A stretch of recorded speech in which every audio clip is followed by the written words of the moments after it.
Hey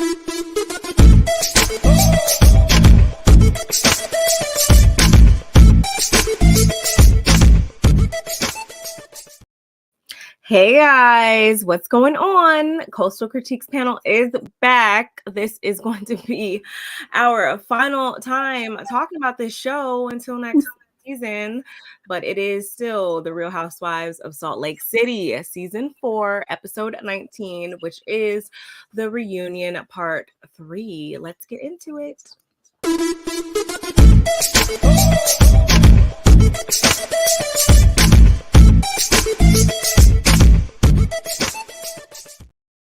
Hi, we're back. We're back. Bittersweet day. Yes, and you look very, very bubbly and nice as always. Thank you. I feel like I look gloomy because it's so gloomy out right now. Yeah, this weather has been crazy. I don't know what's going on near y'all, but it's been kind of crazy over here. Your weather is weathering down there in San Diego. I saw a guy paddling on the streets. Mm-hmm. I said, wait a minute. I was like, wait a minute, wait, because I heard that it had flooded down there. Mm-hmm. Monday, I woke up and it was coming down, which was nice being inside. But once I went outside, I was like, and then people are posting things online. It flooded a lot because they don't have the infrastructure here, to support when stuff like that happens. Ooh, it was crazy, but were you okay? Because I know how you're in your area. It rained when I stayed there that morning, or it was really, really wet that morning when I left, and I feel like it was kind of flooded by my car, and I was parked like across the way from you, like diagonal. I feel like, does that area get flooded out? Are you guys kind of on the hill? Or I haven't noticed that it has, but I feel like the way it is situated here, I feel like if it was to really come down just one step higher than what it was the other day, I can see it's starting to pool in some areas around here. I definitely can. Just because I feel like it sits kind of low. That's what I'm saying. That's how I feel. I feel like when I came, I feel like I was on the slope, like not like literally like on a hill, but I felt like I was kind of low. Well, if you look around all the other communities, I feel like around are they sit up above you a little bit. And it's kind of the shrubbery and stuff like that. It's very porous. So yes. But I'm glad it didn't affect you. I'm glad you didn't have no because that would be just my luck.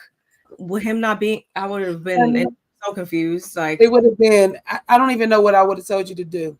I would have been some sandbags. Yeah, I would have went next door and got Rick and been like, "Can you help me? Because I don't know what is going on." Like, I don't know what to do. I'm here, but I don't know what to do.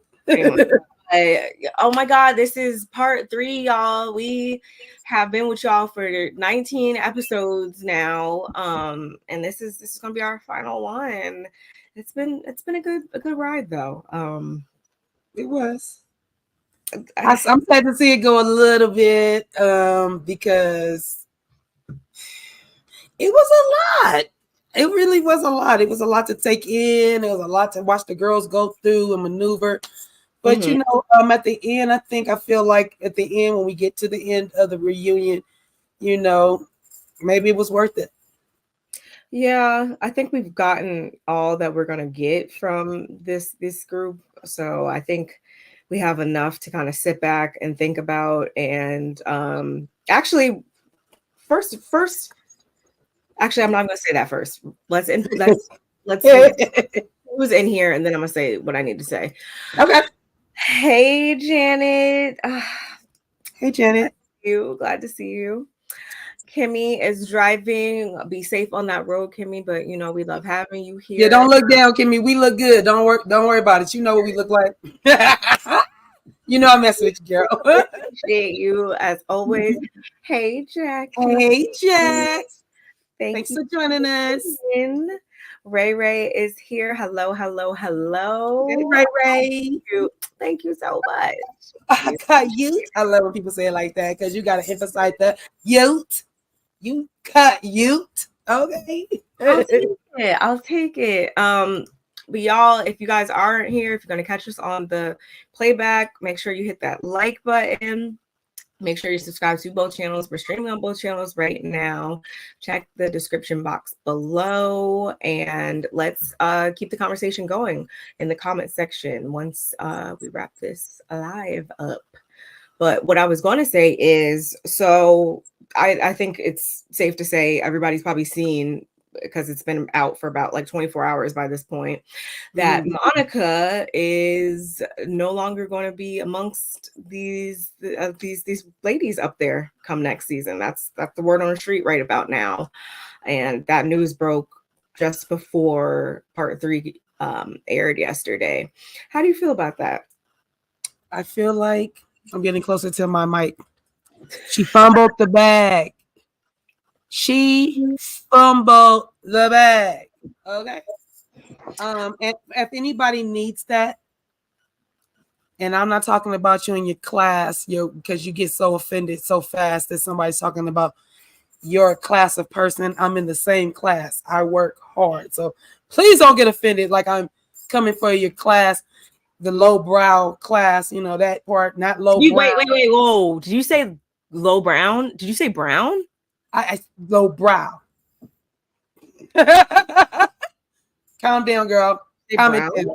I was like, relax you. But what I'm saying is, you fumbled the bag. You needed the bag. So I'm a little mad that you handled it. Am I surprised that she got let go? No, because you look like low down dirty Shane. Like it looked a little low down dirty. The way that they worded it yesterday on that first article, I want to say I read it on People. The way they worded it didn't really tell us whether or not she chose to not come back or she was asked not to come back. I didn't really differentiate yet, but I just took it upon myself to say that they didn't ask her to not come back. That's just what I'm saying. I might not be accurate in my assessment, but I'ma just go as far as to assume that they told her not to come back because they were not here for all of the mess of it all. They dismissed her. I think they might have dismissed her. I don't feel like she gonna say no, because remember, she thinks that she belongs here. She says she belongs here, and I'm not saying she doesn't. I'm saying she feels like she belongs. So I don't see her saying, "Oh no, I don't want to come back." I see them saying to her, "Yeah, I don't think at this time we're gonna renew your contract." And she's like, "Oh, okay." We had a couple more people that walked in. Yeah. Hey, Shar. Hey, Shar. How are you, love? Thank you for joining us. Hey, Cheryl. Good to see nice you. To see you. Hi. It's Mel. Hi, Mel. Hey, Mel. It's my sister, you guys. Yeah. Thank you for joining us, Mel. Yes, thank you for being here. Thank everybody for being here. Oh, thank you so much. Yeah, I like to clean it up from time to time. When I want to put in effort. Today I just kind of threw this on, but thank you. I appreciate it. We appreciate all you guys for being here, and everybody that's in the chat that is new here. Make sure you go to both channels, because we're streaming from both channels. You can go to Barb's channel and just make sure you hit the like button.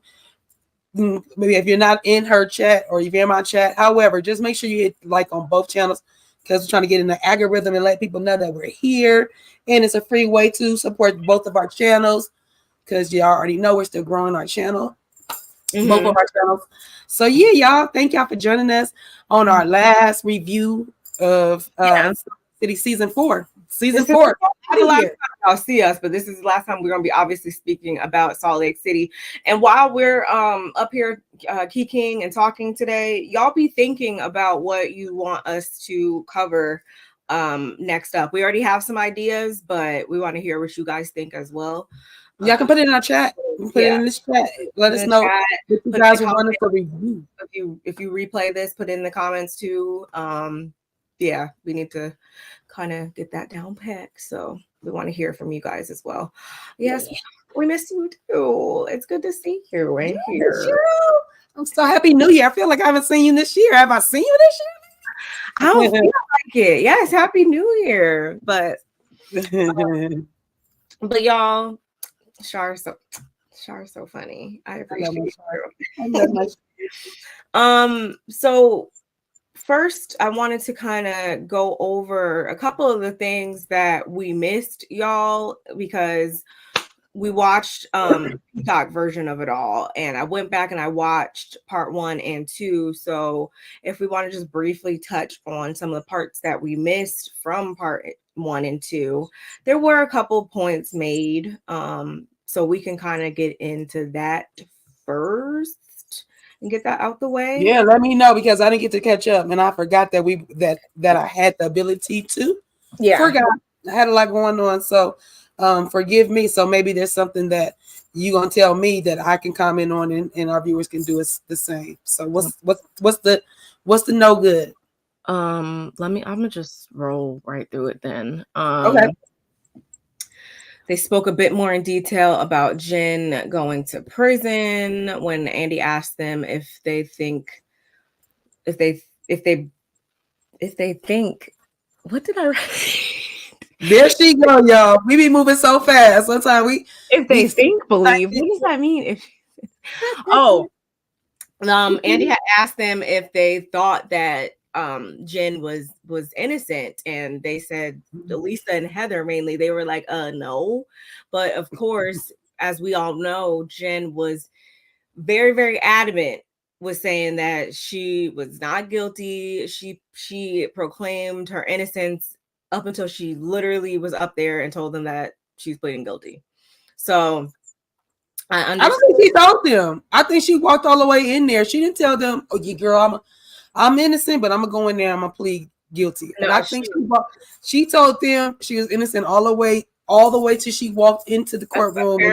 And when everybody else heard that she pleaded guilty, all our mouths was, which we all knew she was guilty, but we all was like, and I think they were like, "So you've been lying to us this the whole time?" Go ahead. That's so weird to me. Whitney also said that she had her speculations the entire time. Although Jen said that she was innocent, it was just like things were not adding up. Like Heather's like, we used to bring things up to her, right to her face, like the facts are literally right in your face, and she would continuously maintain her innocence. I'm like, I would have had to step back then, but that's just me. And Jen would retaliate on social media against them. Should they even look at her like she was guilty, or even ask her anything that would make it seem like they think that she's guilty? She would launch these vicious attacks on social media, come after their businesses, their character, you name it. And Angie had even chimed in at that point and was like, and to say that you would let her into your homes and into your life and into your family just to be repaid like this was just very, very hurtful. They also discussed a little bit more in detail about Justin and his wedding ring.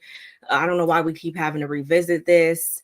But Andy also had taken that time to ask Lisa if she was ever aware of the problems Whitney was going through in her marriage. And Lisa was like, no, not really at all. It's just when we were at the roller skating rink that one time, she did let me know that she was upset with Justin, and she may have, like, I think she said quipped at him quickly, got a little snarky, I guess. So that's all Lisa ever said that she was aware of in regards to the state of their marriage.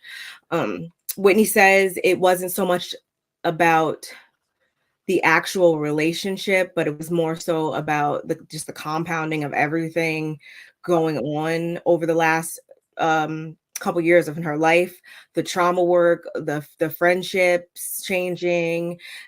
She said that her and Heather, their whole issues, that really took a toll on her mental health. And it was just a lot. It was just a lot on top of a lot, and that's kind of where the marital issues started to kind of just pop out from all those other underlying issues. And she also said that Justin's just like not the best communicator, and that's the part where I kind of got a little hung up on, because I'm like, okay, he's not the best communicator. He knows he's not the best communicator. You know he's not the best communicator. Like at one point, and by no means am I saying that communication is something that every couple gets 100% right off the bat, and you guys are just going to always communicate well and it's just going to work. Like, no, that doesn't always happen.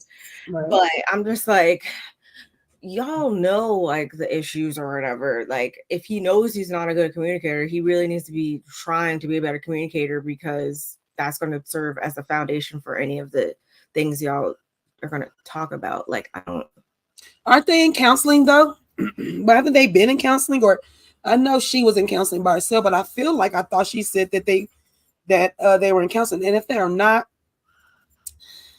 he may want to go talk to somebody to learn how to be more communicable. Yeah, that's what I thought. Because I feel like that's an easy fix still. If he doesn't talk a lot, which we see, he's not a man of many words. That excuse gets old is basically what I'm trying to say. Like at some point, that's got to be a thing of the past. At some point, y'all got to get that part down packed, because that's clearly a hindrance to some degree. Yeah, for sure. I mean, that's people say it all the time. If you're not communicating in a marriage, then that means you're not talking. Y'all not having a conversation about anything. There's nothing going on. Nothing. It's just simply. Nice to see you. Oh my God. Yeah, we're gonna get into it. Right now, we're just recapping some of the extended scenes. I can't wait to hear this, because this, for me, it was a lot to be told. I was still looking at her like, girl, really? I was cringing for her. Yes, me too. Andy, being the messy person that he is, he also had asked Whitney about the comment. Remember the comment she made earlier this season about not feeling as though we're meant to be monogamous or something. That monogamous comment. He had asked her about like what she meant by that. And she was just like, it doesn't play a role in our marriage. First of all, like I wasn't saying that to allude as something else, but it just takes a lot of work to be married, is basically what she was trying to say in so many words. I mean, it's everyday work. You have to look at this. Let's look at it this way. With your job, you go to work so many days. Let's say you work 5 days a week. You go deal with the same person 5 days a week, the same manner 5 times, the same thing. They either get on your nerve or you love them, or the job is hectic. We understand why we might have a communication thing, or we're not talking, or we don't see eye to eye. Get that. So now let's times that about, we just said 5. Let's times that about 100 times. Because you're talking about somebody you sleep with, deal with, like you got to cook, clean for each other. I'm not saying it's just a wife. I'm saying it should go both ways, right? But usually we take the brunt of it, especially if we have children. It is work on work on work. It is always going to be work. It's never not going to be work, because if you don't think it's working, once you get married, everything is supposed to just be right and everything is gonna fall in place because we're married. No, not ever. And not only that, we're always evolving. I am not the same person I was 10 years ago, let alone 20 years ago, let alone 30 years ago. You see what I'm saying? You said 5 years ago, like you keep growing, so the relationship is gonna keep growing. So yeah, go ahead. I'm sorry, I didn't even think. No. Yeah, that's how I feel. You always need to know that. Work. I agree. Andy also asked Meredith that her and Seth, they both been seeing other people while they were separated. How does that make her feel now? Does she appreciate him more or what? And she says, yeah, pretty much on both sides. They both appreciate each other more. having gone through what they went through, seeing that I guess the grass isn't greener on the other side, so to speak. So I thought that was something. Okay. Monica, her divorce has been finalized since BravoCon, at least, which was back in October. So Andy, I had asked her, how does she, how does it feel to be officially divorced? And she was just like, I don't know, we've been separated for 2.5 years, so it just kind of feels the same, honestly. Okay, like that's so dry. That's I'm saying this because that's how she says certain stuff when she's trying to give a certain effect, and I clocked her on it during this part 3, which we'll get into that. Okay. She also made sure to clarify that she's going to receive $6,600 per month in child support. So there's that, and she shrugs and says, yeah, I guess that's cool or whatever. I don't remember which woman said like, oh, like that's a good thing or something, trying to I guess kind of see how she feels about that, or how she feels about getting that amount, but she didn't really play into it. She was just kind of like downplayed it and was like, yeah, I mean, that's something. I wonder if she's gonna really she should be very, very grateful for that right about now, if you ask me, since she ain't got no job. I don't know how well she's doing with the business again. So don't come for her business. Don't talk about the swaddle. Don't you do it. Don't you dare do it. Don't you come for them small businesses and swaddle businesses, and don't you do it. I don't want you to get your head chopped off, because you might get your head cut off for that. You might get some unsubscribers for that. Whatever. Well, speaking of our business, this is when we also find out, I think I might have touched on this last week, that she had shut it down when the world was shutting down, and that was because she wasn't able to get like her supplies, with the shipment delays and all that stuff. So I did kind of understand a little bit more as to why she shut it down, but now things are back up and running, so everything is good. And I think Meredith even asked her, she's like, so everyone's getting their orders and everything? Because I heard online that, people were complaining that they weren't getting their orders. And she was like, yes, people are getting their orders. I don't believe everything she says. I'm sorry. You never been in Meredith's shop. Oh my God, it's so nice in here. Yeah, Meredith and Heather, because Heather was like, yeah, I bought blankets and stuff for friends. So like, how are you going to sit here and say that the business was valued at $0 or whatever? That's what the divorce documents showed. And she was saying that the divorce documents were based on years prior, her 2020 taxes, 2021 taxes, and I think 2022 taxes. So of course those are going to reflect like lower numbers because of the state of the economy at that point and the shutdown. So I want to know if her husband, or excuse me, ex-husband, is really paying her the $6,000. And when did this court order start? Hey, DeQuasia. I'm trying to figure out like my thing is, there could be a court order for child support. Is she getting the money though? Is he in the rears? When did it start? You know what I'm saying? Because I'm not saying he's a deadbeat dad or none of that. That child support be hidden so hard. I'm curious about him. Yeah, it kind of hard. Sometimes they don't want to give up the money. They may stop working. So I would love to know, has she even seen any of that money? Is he already in the rears, or is he on top of his thing? I don't know. I'm curious. I want to hear from him because some people are incredible. Yeah, everybody else in her life that we've seen is like not seeming like they're credible, so we can at least hear from him. Sorry. But yeah, that was it for part 1. Quickly for part 2, they went. If y'all just joining us, sorry, y'all just joining us. Barbie just going over some, not secret, but the Peacock uncensored. I feel like we shorted you. Yeah, because on Peacock they give you the uncensored scenes where they're still cussing, fussing. Because I had to put the closed caption up to hear all the stuff that was going on. So we're just going over the what we didn't catch because they cut the scenes. from the first one. Now she's about to go into part 2 and what scenes that we didn't see. That's what we're going over right now. Then we're going to get to the part 3. She also got to keep the house in the different. Okay. So the house she's in right now. The 3,000 square feet. Okay. Okay. Well, that's good. The kids don't have to be uprooted. That's great. She's just trying to just paint this. She wants to be portrayed as a certain way. So every time these types of points were being made up and stuff like that, she just was kind of like, you know.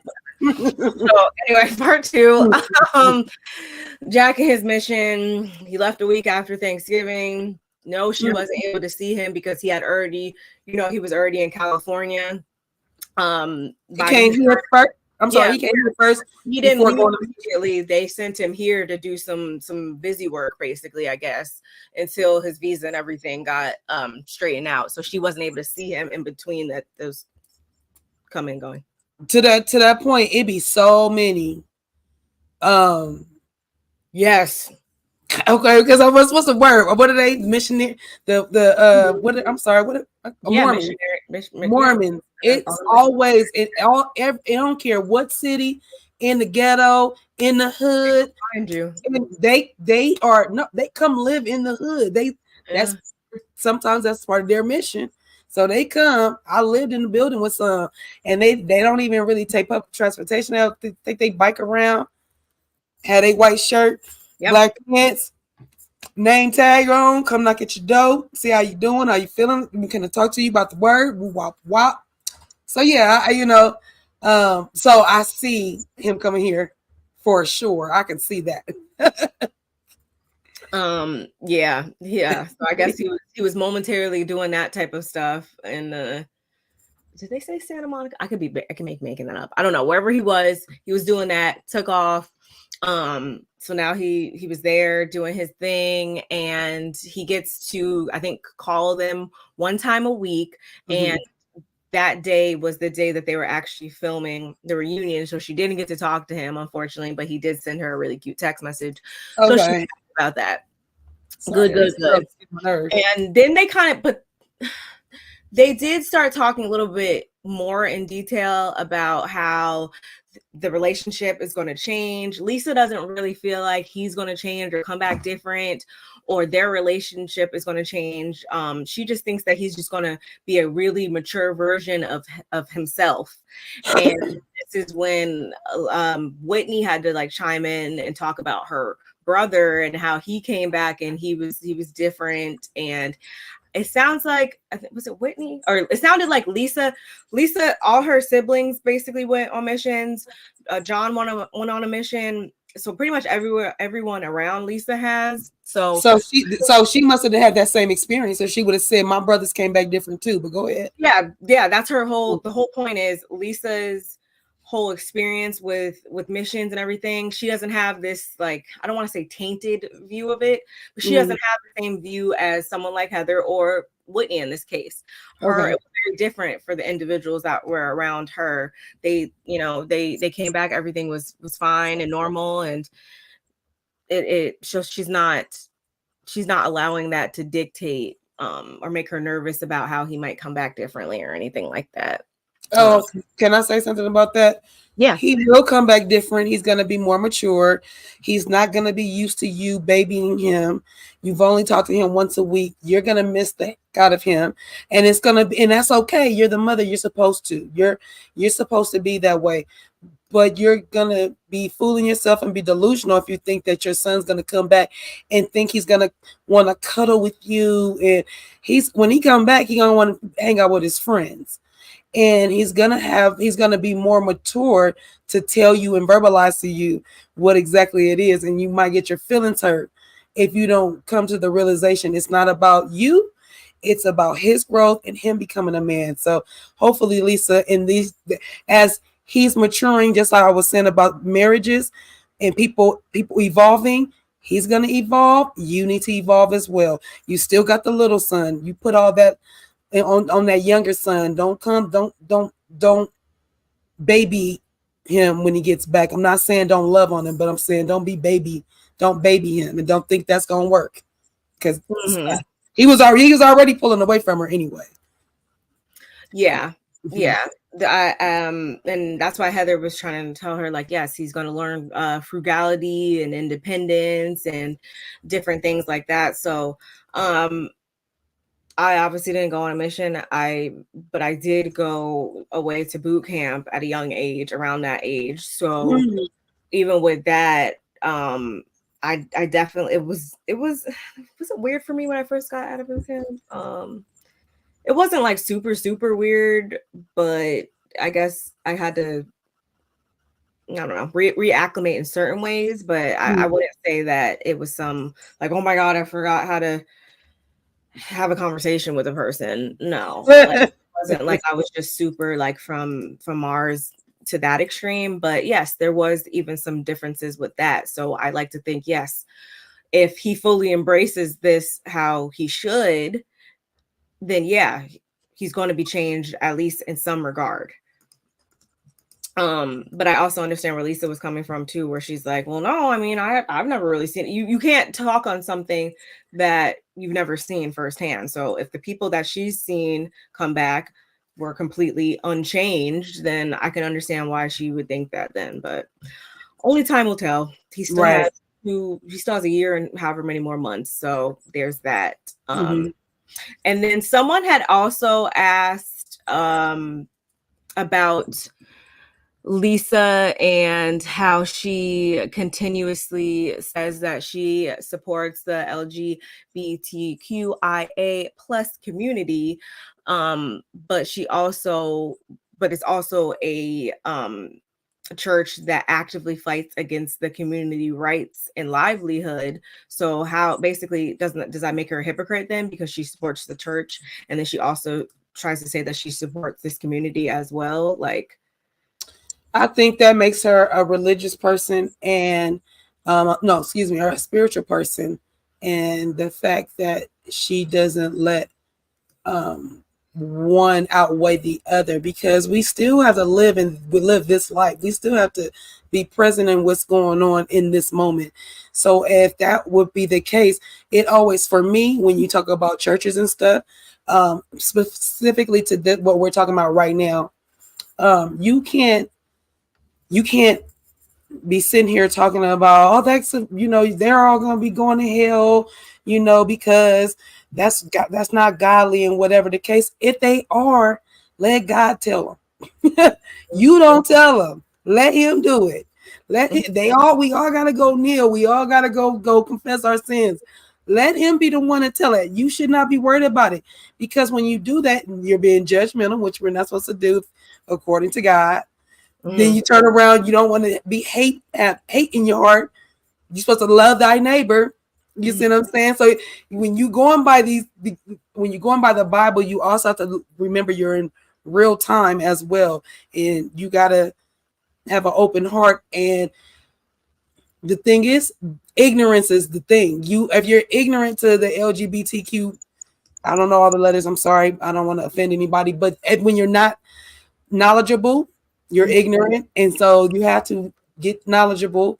And all those people, in my eyes, I don't know. Maybe God got something different for them. I don't know. I'm just saying, in my eyes, I'm not about to do that. I'm not about to say they all going to anywhere. I'm not saying none of it. We all equal. He made us, right? If he made all of us in his own image, we still going back to that, right? So as I say, we go to that. We use it when we want to use it. And I don't like that. So for me, I feel like Lisa is trying to keep her open, her heart open, her mind open. That's why she's a different kind of Mormon to Heather. Yeah, and I think she kind of answered along those lines, in saying, yes, hey, he said Lisa annoyed me. Yes, Lisa did. Although I continue to say that I grew to really, really like Lisa this season, she had a lot of points in, especially part 3, where she did annoy me and was needing to tone down the Lisa Barlow of it all. I have to agree. Agreed. Yeah. But anything else on this part too? No, just except Mary. her being so dismissive of Angie right off the bat, like what was up with that. She basically attributed that to seeing Angie and Jen like as the same person. Like she saw Angie and she was like, they're both little, they're both wearing similar clothes and stuff like that. Like it triggered me. I thought I saw Jen, and yeah. So did she feel differently? So did she feel differently when she saw Jen pour the drink on her? I don't think anyone asked that, and I feel like they should have. Hello, she was touching her with her cake fingers when they first met. Angie apparently was like eating cake at the tea thing, and she was like touching Mary, and she was eating the cake, and it was just and Angie was like, Mary, oh, sorry, I didn't know I was doing that. Mary, don't do that. Mary is not playing with you with none of that. None of that. But yeah, that's it. We can get into part 3 if you want to start it off so I can stop bumping my gums. I like Lisa for the show. Wearing my hair. Yes, I'm right there with Just Simply.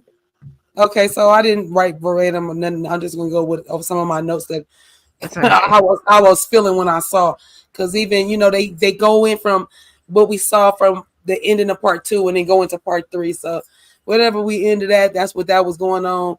What I started off with when Mary says that when they were talking about Lisa getting her makeup done, they asked her, when the last time she did her own makeup. She said like 2019. That was before the pandemic. And then so she's been getting her makeup. She gets her makeup. She gets a beat down every day that lady wakes up, open her eyes, brush her teeth. I think her glam squad sees her more than her husband, but it sounds like it. I think so. I really do. You starting off you brush your teeth every day and then you get that glam squad to come in here. I don't like. What if I don't want to be like seen by the world? You have those days where you just don't want to be seen by anybody. What happens? That's not a narcissist. That's not in a narcissist body. That does not how. There y'all have it. A narcissist don't think that way, right? Yeah, narcissist is like, what am I doing today? I'm going to go be seen. There is no downtime. There you have it. I only know about me and what I'm doing and what I got going on. It's me and me and me and me. Like, so you don't know nothing about that. Neither do I. I love a downtime. But no, it's more so because she can't see, I guess. That's but yeah, we did. They did say that. She said, she would literally hurt herself trying to excuse me, go do her makeup. And I understand that because sometimes I have to put Mallory, if you still in chat, leave me alone. My sister is in the chat. Sometimes I gotta be like, wait, let me see. Oh, wait, my gray eyebrows are coming through. Let me get these tweezers real quick. Because these eyes right here don't see them gray eyebrows and great things. Sometimes I don't see them. So I like, let me get these magnifiers on. Oh, that's Yeah, I need the glasses. So I feel Lisa when she said that. But what I did not feel, feel or not feel, let's just go with what I put. So my first note was Mary says that Lisa is insecure. That's why she gets her face made every 90 cakes. Yeah.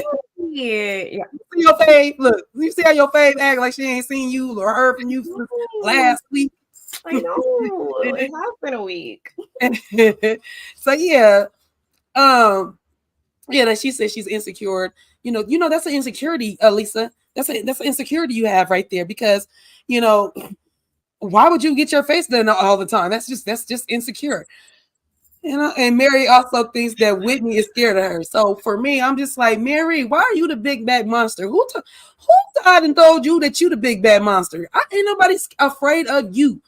Stop trying to do that. It's like, you're almost trying to bring back the thing that we all don't like, to be labeled as the angry black woman, or the black woman, the aggressive black woman.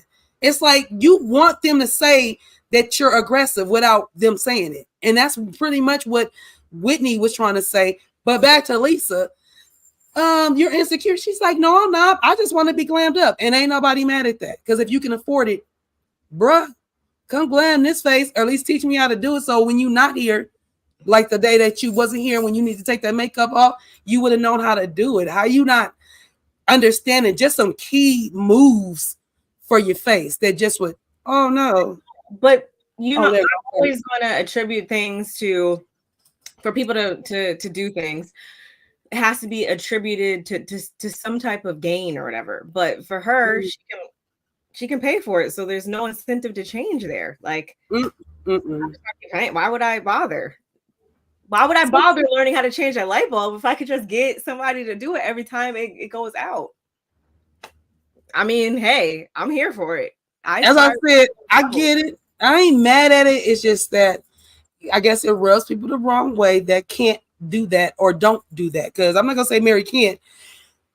Maybe Mary can't afford to do that. Maybe she doesn't need to do it because she's married. She doesn't need to make up like that. Yeah, but because it's makeup, it's right. Connotation about it, like yes, vanity and stuff. Yeah. So Mary also thinks that Whitney is scared of her. Which to me is still intimidation tactics on my part. When I see her say that, I'm like, you want her to say she's scared of you, because she has no reason to be scared of her. And when she said she was looking, when Whitney said she was looking for her approval, that's the reason why she was intimidated by her, you know. And there's something to be said about that, because that it just comes with respect. Whitney was the youngest, and you're one of the older ladies there. So, and you was checking everybody every time they said something. Every time somebody said something and you don't like them, girl, why are you wearing that? Are you really wearing that? Are you that perfume? Like, she speaks her mind, yes. Is it warranted? No, not every time.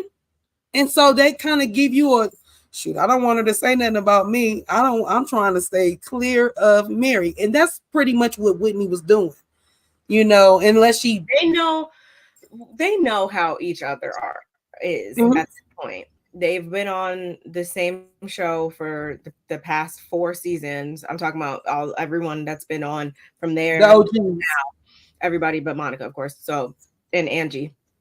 So they know how each other is. So I didn't feel any type of way when Whitney said, like, no, it's because every single time, you know, somebody does something you don't like or whatever, it's you're all up in arms and stuff like that. So I understood what she meant by that, and I really was starting to get off the bandwagon with Mary here again too.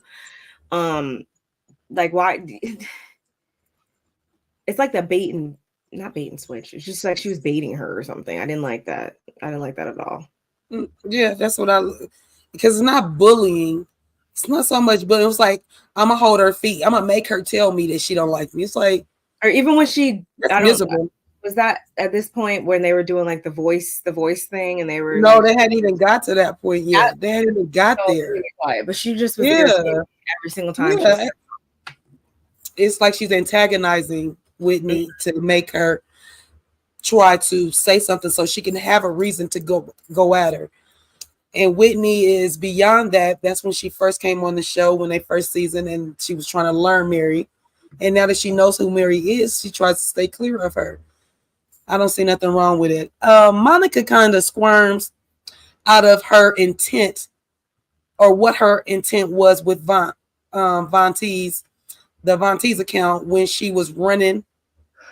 Like she said, when she was running it, in air quotes, you know, it was to go at Jen. But she didn't understand why Heather would get so mad about her posting over and over again what Jen said, because that's basically what Monica keeps saying. There was a certain bad thing that Lisa said about Heather, and she kept reposting it. But what she was doing when she was reposting it, what Monica saying, I reposted it to show people what Jen was saying and saying about her friend Heather. Heather was trying to tell her, no, you reposting it actually made me relive it over and over and over again. You really wasn't trying to say, like, look, this is this broad. Look what she doing. Heather, we got your back no matter where. Team Heather. That's how you show people you have their back. And she didn't do that. So that nah is nah. What? They act like they scared of women of color. Okay. I don't even like. So getting back, so there's two things. So the only women of color that I seen that they could be afraid of, because there's more black people in there, because I see them when they do big major things. When it came to Jen Shaw was another one that was barking orders at people, and we saw how off the chain she was. She would be like what I said last week. She get to talking and she get to shaking and throw stuff, and you don't know. She's like a loose cannon. We didn't know what to expect of her. So being afraid of Jen, kind of, you just never know with her. Especially when she used to do the same thing Mary did. They came for Whitney, which was low hanging fruit. So I don't know if they all were afraid. But there's a thing during this season where Mary says something. She gives Heather a compliment after she had already, they talk about it. We're going to get to it. But she gives her a compliment in that. And everybody on the panels, oh, Mary, that's so nice. Mary, that was really not Mary. That was. I didn't buy it. And when that happened to me, I was like, like it was like I didn't buy it. I didn't. So to your point, Kimmy, I don't know. So if it's scared, I don't know if they don't know what to do. I don't know if it goes back to Mary's point, their religion and how they really don't be around black people to really talk to them unless, because I don't know what their school look like. I don't know what their church is looking like. I don't know. I mean, I think from Jen and Monica, I think for Jen, and we kind of got into it, I want to say towards the end of this episode, where Monica was like, they can all pretty much empathize over having some type of being in some type of physical, did she say assault? I don't know what she said, but they've all gotten verbal, physical. Oh yeah. With Jen, pretty much. We saw that when she threw the drink on Angie or whatever last season. We don't know what happened between her and Monica per se, because I guess that was obviously behind closed doors or whatever when she was her employee, and then Heather in this black eye thing and whatnot. So I think that's kind of why I guess we're supposed to be afraid of Jen, because not only does she threaten to do these things, but she does them, I guess. And I think as it pertains to them feeling a way towards Monica, I fully can believe that it's mainly attributed to the fact that you came in here as a whole undercover creep and we don't know what lengths you're going to go through. I would be looking at her too. Like, do you be doing a stakeout in my backyard too? Right. Like the treehouse? Like, I can't fault them for that. So I think that's kind of, that's how I see it. The breakdown of their feelings. I agree. Okay. White woman tears. White woman tears. Not Karen. Heather did give me that a little bit later on in this episode. She was being a little Karen-ish for me. I'm not gonna lie, but I'll bring that up when it pops up. On my notes, I put either way, they were casualties of war. If she was doing it to bring Jen down, as she says, she still never made it. She never verified that the other girls don't deserve the reaction or the actions that they're getting from Jen, because Jen will be hot and cold. We wasn't reviewing it in the beginning, but Jen would be hot and cold with her friends on the show. So you know what I mean? This is when I got this is gonna go crazy. I got so nauseous because I was like, oh my God. Like I can't even imagine being Monica in that moment. Like egg on face, like stupid, cringy. My next note say I didn't like the way Andy would ask Monica questions, and he also gave her an answer or an out before he let her answer. And for me, there was a couple of times he did that. I didn't put right then what that one was, but in my notes a little bit further down, I will revert back to Andy doing that. He would ask her stuff and he would answer it for her. And then she would be like, yeah. And then she would elaborate. Stop giving her an out. Let her answer her own questions. Let her say what she needs to say out of her own mouth. And I also didn't like the way Andy put himself in it as if he was a housewife sitting with them. He wasn't acting like a host. He was acting like he was part of them. Oh no, I don't feel that way. Shut up. I think Go. you're getting it confused with, I think more so he was getting triggered as being like on the production side of it all. That's what I was getting. Oh, he did it too, but he did it more than one time. That's why when he would ask her follow on things, or he would even say like later on he was like, oh, we wouldn't have hired you if that was the case or whatever. I think he was saying things when he was starting to get triggered as like being on the production side of it all. Okay, I got you, but that's what I thought. But, no, it came up earlier, and I'm so mad that I didn't put it specifically because it was really weird for me. I was like, "Dang, you won't let her answer." I also caught another one of her lies earlier in the reunion. She said she was working for Jen for free. That ain't work, but okay. But during part 3, she said Jen still owed her money. I heard that. Maybe it wasn't that she was supposed to be working for free. No, she's lying. The lie became that she owed her money. That's because that's what she told the feds. This is what Monica told the feds in order for them to say, oh, okay, we'll get you. Oh, she owe you money. Okay, so this is your answer. Oh yeah, and she be driving drunk, and okay, so what we're gonna do? We're gonna have you build your case up on there. And so when they was putting her feet to the fire off the top of her head, she's like, oh yeah, and she owed me money. I took it as owed you no damn money. Shut up, girl. Shut up. I always was taking this as she wasn't purposely working for Jen for free. Like that's just kind of how it happened. Like I guess she told her she was gonna pay her, and she just never did, and then I didn't know she was purposefully working. Right. She might have said she was gonna give her something, but because if that was the case, no, she said she stepped in when her assistant left. She stepped in and started running errands and stuff for her. So that right then is not a job. That's me running errands for my girlfriend because her assistant is not working for her. She can't go back and say, oh yeah, Jen, you owe me money because when your assistant left, I stepped in and you hired me. You did not. You stepped in and said, I can go do ... for you, and I'll go do this. Now you didn't say, you can hire me. I'll be your assistant. That's a different story. That's crazy. Hey, Auntie Bernice. Hey, Auntie Bernice. Heather is the biggest liability on the show because she lied on production. That whole stage of Karen's over talked Monica and didn't let her speak. That's what I was getting at when I just said my previous statement. Heather is the biggest liability on the show because she lied on production. Technically speaking, yes. But my whole thing is every single time we got on Heather and her lying and how big that could be, I feel like she kind of scapegoated it a bit, like and put on her Karen cape of it all. And I didn't like that. So do y'all believe, I guess we'll get to it, but I was gonna say, y'all believe that she told production and production didn't say nothing, or y'all believe she's lying and she didn't mention it to production in her first interview? Because that's what she said, she said it.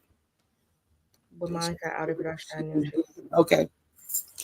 That's a good so you just answered my question. You're saying when she outed them, which means she told them and they let her still come on because they wanted ratings. No, my point is they all do nasty stuff to each other, true, but they subtle play that scared a woman color card. Okay, I see that. I can see where you're going with that one. I'm never going to put that above people. Yeah, no, I can see that for sure. I can see that. Both Monica and Heather lied. I think the difference is Heather has an established relationship with the cast as well as Bravo production. Yeah. Yeah.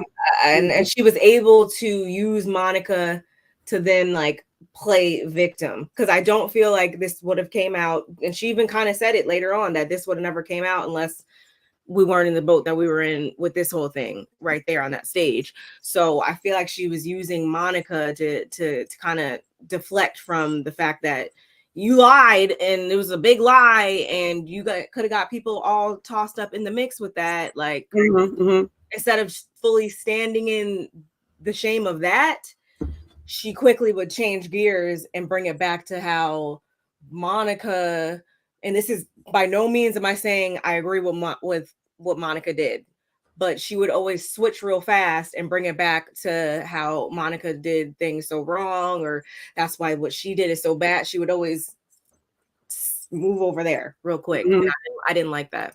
Mm-hmm. The cast has stated they refuse to film with her outside of Mary. It don't really seem like it matters now because she not around no more. According They to gave it a boot this week. Yesterday. She's not gonna be coming back. So I was traffic light, so I was behind the convo. It's all good. It's all good. When that happens, when I have like something to say, and then we're like, bastards. Happens to me and Bonnie's shit all the time. I'll be like, oh well, she gonna read it later anyway. Heather let Jen beat her like a bottom chick, and then she lied to production about it. And ain't no repercussions for it. Because even though she apologized to deflect from it right now. We gonna get there. That's true. I definitely believe someone in production knew, but Monica wasn't supposed to let the cat out the bag. She overplayed her hand. Thank you. The burn book was a flop. That's my next. My next note says the burn book was womp womp womp. Okay, my next thing. Burn was flop. I'm sorry, I didn't read the street flop, and she took no accountability. Agreed, and unagreed. Agreed. So yeah, so my note says the burn book was a womp womp womp. I don't believe that Monica wanted to be their friend, and I didn't like when she tried to make them think that she was beneath them. Is the reason why she don't deserve to be on the couch trying to be a victim. That's the way I wrote it, but I don't know if y'all understood what I meant when I said that. I really do feel like Monica was sitting up there trying to play, trying to get a reason to be a victim in this whole situation and still be like, yeah, but well, I don't deserve to be on the couch. And you would have if you would have just did exactly what you did when you came out and said, I slept with my husband's my brother-in-law. The same way you did that, you could have came out and said, y'all, look, I got something to tell y'all. Y'all gonna be pissed off, and I'm scared to tell y'all. So let's drink first, and then I'm gonna come to y'all, and I'm gonna tell y'all what I gotta tell y'all. Boom. Okay, we drank. What is you gotta tell me, man? I ran this troll blog because when I worked for Jen, this is what she was doing, and I found out that the Fed's been following her for 10 years, and I started becoming an informant, and so this blog came up to really put her on blast and keep a log of what's going on, and I had to use y'all in some sort. Sometimes and then they will say, "Oh, so you was in? Oh," and then y'all could have talked it out. Boom, boom, boom. Would have been a good scene on the show. All that good stuff. We would have had that. You didn't do that because going back to what I put, that she wasn't trying to be their friend. Because if you were trying to be their friend, that's what you would have led with. That's what you would have led with. What you were trying to do was position yourself. So you did. You positioned yourself. You position yourself right next to Andy, which is the messiest seat to be in. So you positioned yourself there, and then you position yourself to get off the show. Real smart. You're real smart. You outsmarted yourself. I also got pissed when Monica attempted to imply Angie was racist. Angie called Monica lowbrow rat, but Monica tried to say Angie said brown. Yes, that's why Monica, I'm saying she was trying to play victim. She was squirming so much. She was ducking and dodging like she was in a real fight because she's been standing in her truth. Yeah, she's talked about some what she think is accountability.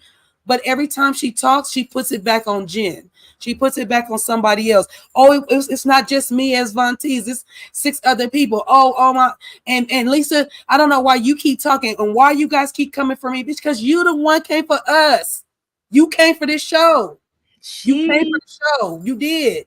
When you decided to interview and become part of the show, you at that time looks like an infiltrate. It looks like you came in here to dismember the people, and however you wanted to do it was how you was going to do it, and that ain't cool. That's not how you do that.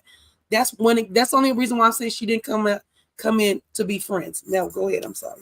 No, I was just gonna say she puts on this whenever she talks like this, like she does this thing where that's her like trying to rationalize whatever she's saying because she knows it sounds absolutely wild. like when she was talking about driving past Jen's house, or whenever she says any crazy little details about all this, she puts on that voice because she knows it sounds crazy as hell. I caught on to that. And also I did feel the same way when and that's why I kind of poked fun at it in the beginning when I was like, wait, did you say brown? Because like why do we need to try to introduce that? Was grasping at straws for me, because that really meant that you clearly feel like your back is up against the wall if you're talking about something that has nothing to do with anything else, just to get the spotlight off of you. That's what it was to me in that moment. And then she thought she was about to get a sympathy card. Oh my God, did you say brown? Oh my God. Because remember, she said rat earlier. And she was like, oh, come up with something original. They already called me that. And so, I think Lisa made this point on Twitter where she's like, Monica just argues very, she didn't say childishly. She said something else, but along those lines. And she really does. Like, I couldn't even do this with her because you're grasping at straws here, trying to introduce other stuff that wasn't said, or just like, why are you talking to me? Like, then why are you yelling at me? She definitely said that at one point. She's like, then why are you yelling at me? And I was just like, is that almost 40-year-old Monica or 14-year-old Monica? Like, I got so confused at that point. Like, girl, like, it was just ugh. And I feel like that's how she went about this entire thing. That's why she was really good at trolling, evidently. Makes sense. Video on Variety YT page where producers said they did not know. Oh, I have to go. I don't think they would know. I mean, I don't. They didn't. If we're talking about safeguarding the integrity of this show and this franchise and all that, then no, they better not have known. By all accounts, I hope they didn't. Monica sleeping the brother-in-law occurred 10 years ago, but Monica discussed it as if it was recent. I don't think you were here. I definitely made that point. She did. You did. Because I'm like, the way she was bringing it up, this whole you stalking them or stalking Jen and this whole reality Von Teese thing happened more recent than that. And you led with that. That's weird to me. That's what you wanted to be known for. Yeah, no, it wasn't weird. It was, she thought that was gonna buy her sympathy, and they were like, oh, you know what, this girl is on the up and up. She cool. She tell us everything because she didn't have to. That backfired. It was weird to me. Misha was falling in line, showing that Monica didn't belong because she was poor and low class in the elite eyes. I think it's like you don't belong because you're a weirdo above all else. It's like you're the people that we try to steer clear of on any other good day. All things aside, all these other variables aside, what you did is directly in line with the people that we try to keep over there. Because no, I don't want you to have my address if you're somebody that I didn't believe that. I didn't believe that either. That's in my notes. I didn't believe that either. What? That she didn't have the other ladies' addresses. It's because I don't understand how she wouldn't. She did. She lied because you can tell when they asked her, she was like, I didn't have any of y'all addresses, and then they started talking again about stalking, and then she's like, I didn't have any of y'all addresses, and she was trying to hold her smiling. I was like, you know why I know that? Because I have 5 kids, and I even used to do it too when I was kids. You try to hold your smile in when you're trying not to lie. She was doing that. The cast's main issue with Monica is they can't trust her. True. She didn't provide any new information and didn't take any accountability. Angie K was trying to be nice to Monica throughout the season. Okay. She was. I agree.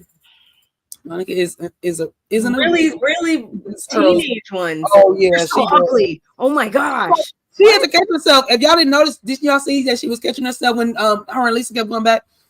Oh my God. She caught herself because she was about to do it again, like, oh my God, or whatever she was doing to do what Lisa does. And I'm thinking to myself, don't do it. You're gonna make yourself look real infantile. It's not cute. You're so obsessed with me being obsessed with you. What?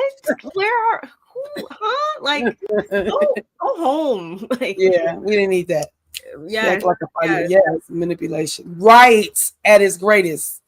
There was a lot of that going on in multiple directions on that stage. Read that one out loud.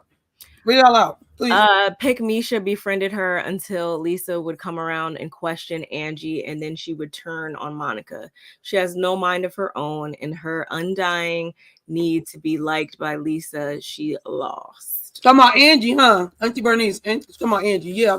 The reason why I can go with that a little bit is because she let that argument between Monica and Lisa go on for way too long.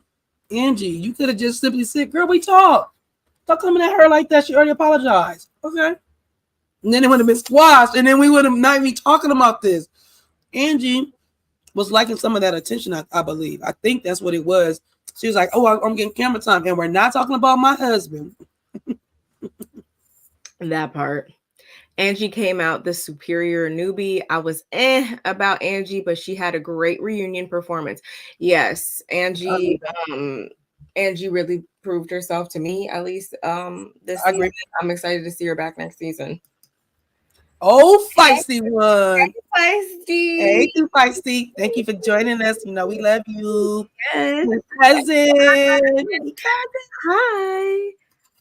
I'm upset that Monica is fired. I can't say I share in that same sentiment, but I respect. I being the Libra that we are, I wouldn't have been mad if she would have came back one more season, but I understand why she's not coming back this season. Like, I mean, we talking about reality TV. You know, I like that judgment before the reunion, so I feel no shame in saying, yeah, I'm cool with her not coming back completely. She didn't sell me enough on the other parts of her life for me to really be like, oh my gosh, I can't wait for you to come back. I'm just wasn't interested in her before the reunion anyway. That's true. Very, very true. Angie and Monica had a mutual Jen. Lisa stated she didn't know Angie and Monica resolved their issue. Lisa took on Angie's battle. Yeah. Bro. Oh my God. Mm-hmm. Lisa, you know what I think the reason why she did that though, in Lisa's defense, is because she was trying to show that she's a loyal friend, and she didn't want what happened to her and Meredith to happen with her and Angie. So I think she was like, no, let me speak up for my friend. Let me let her know that I'm in her corner. That's why it hurt her so much that when Monica and her got into it, they ended up, it was a problem. You know what I'm saying? It was weird. It was like, you taking up for her? You see what I'm saying? So that's how I feel. They said she not coming back for the season 5. Right. She's not coming back for season 5. No. Yeah, I heard. Well, let's go. Let me wait. Oh, go ahead. Say what you're gonna say, and then I'm gonna go to my next thing because it'll all tie in. I heard on the through the grapevine that there's supposed to be 2 newbies next season. Then they're supposed to start filming next month, so we'll see. But that's it. Well, the security system of it all. Weird. Oh, the producers say it's still too fresh and the other ladies need a break. That lets me know the door is open for season 6. Yeah, I did see some people kind of talk about how it didn't seem that definitive. They let her toast at the end and everything. I don't see. I feel like that was, all of it was. It gets more weird as we go. Honestly, is anyone gonna look at the next season to see the Ice Queens, Lion Meredith, the Wicked Witch Lisa, Heather, and Sean Hannity, Whitney? I'll wait. We can't really call. Well, in my defense, I thought that's what we was gonna get this season, and we ended up getting Monica and the Whirlwind. So for me, we still gonna need somebody else. I agree with you. It's not. I would never probably just tune in and see. No. No. Don't get me wrong. If I minced my words by any means, y'all, that is not what I meant. I meant I'm cool with not seeing Monica back yet. You can bring somebody on in. Yes, I'll just leave it like the Fantastic 4 or 5, however many it was. No, right. And speaking of Tucker Carlson, I don't. Did you watch the Watch What Happens Live after the episode last night? I did, and did. You probably already know what I'm about to say. What you gonna say? Did you not notice anything different about Heather's face? I got screenshots. We'll get into it. We'll get into it. Because I got something to say about just all of it. Anyway, I didn't notice whatever you're trying to tell me, because for me, her losing weight is making her head big, so she's starting to look like Star Jones.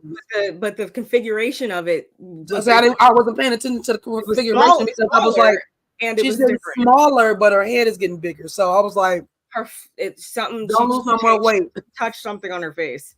Okay, makes sense. She looked different. I'm okay with Monica not coming back. SLC has been a chaotic franchise since season 1. That you are. I gotta pin that because I couldn't agree more. February 5th is when filming starts. See, ooh, that's right around the corner, baby. Wow. You hear me? That's on a Monday, baby. I know the date. I got my February slowed up. I know the date. What days everything is falling on damn year. Yes, this was a point that was made as well when people were talking about, oh, she saved things and was just like, oh my gosh. The ratings numbers don't lie, y'all.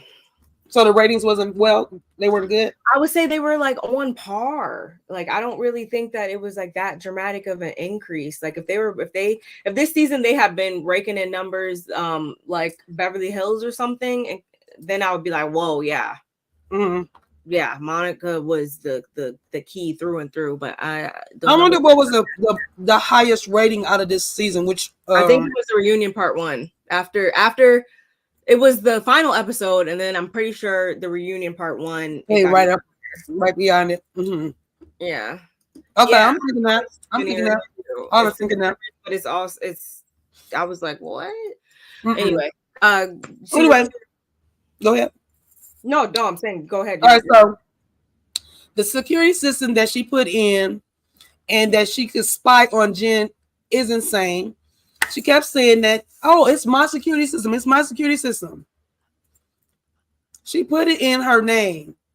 It's not your security system if it's at Jen's house. Okay? Stop saying that. Just because if that's the case, then Linda coming and snatching your car from you shouldn't be a problem then either. That's the case, since technically it's in her name, your car, so then it's her car, and she should have her car too, right?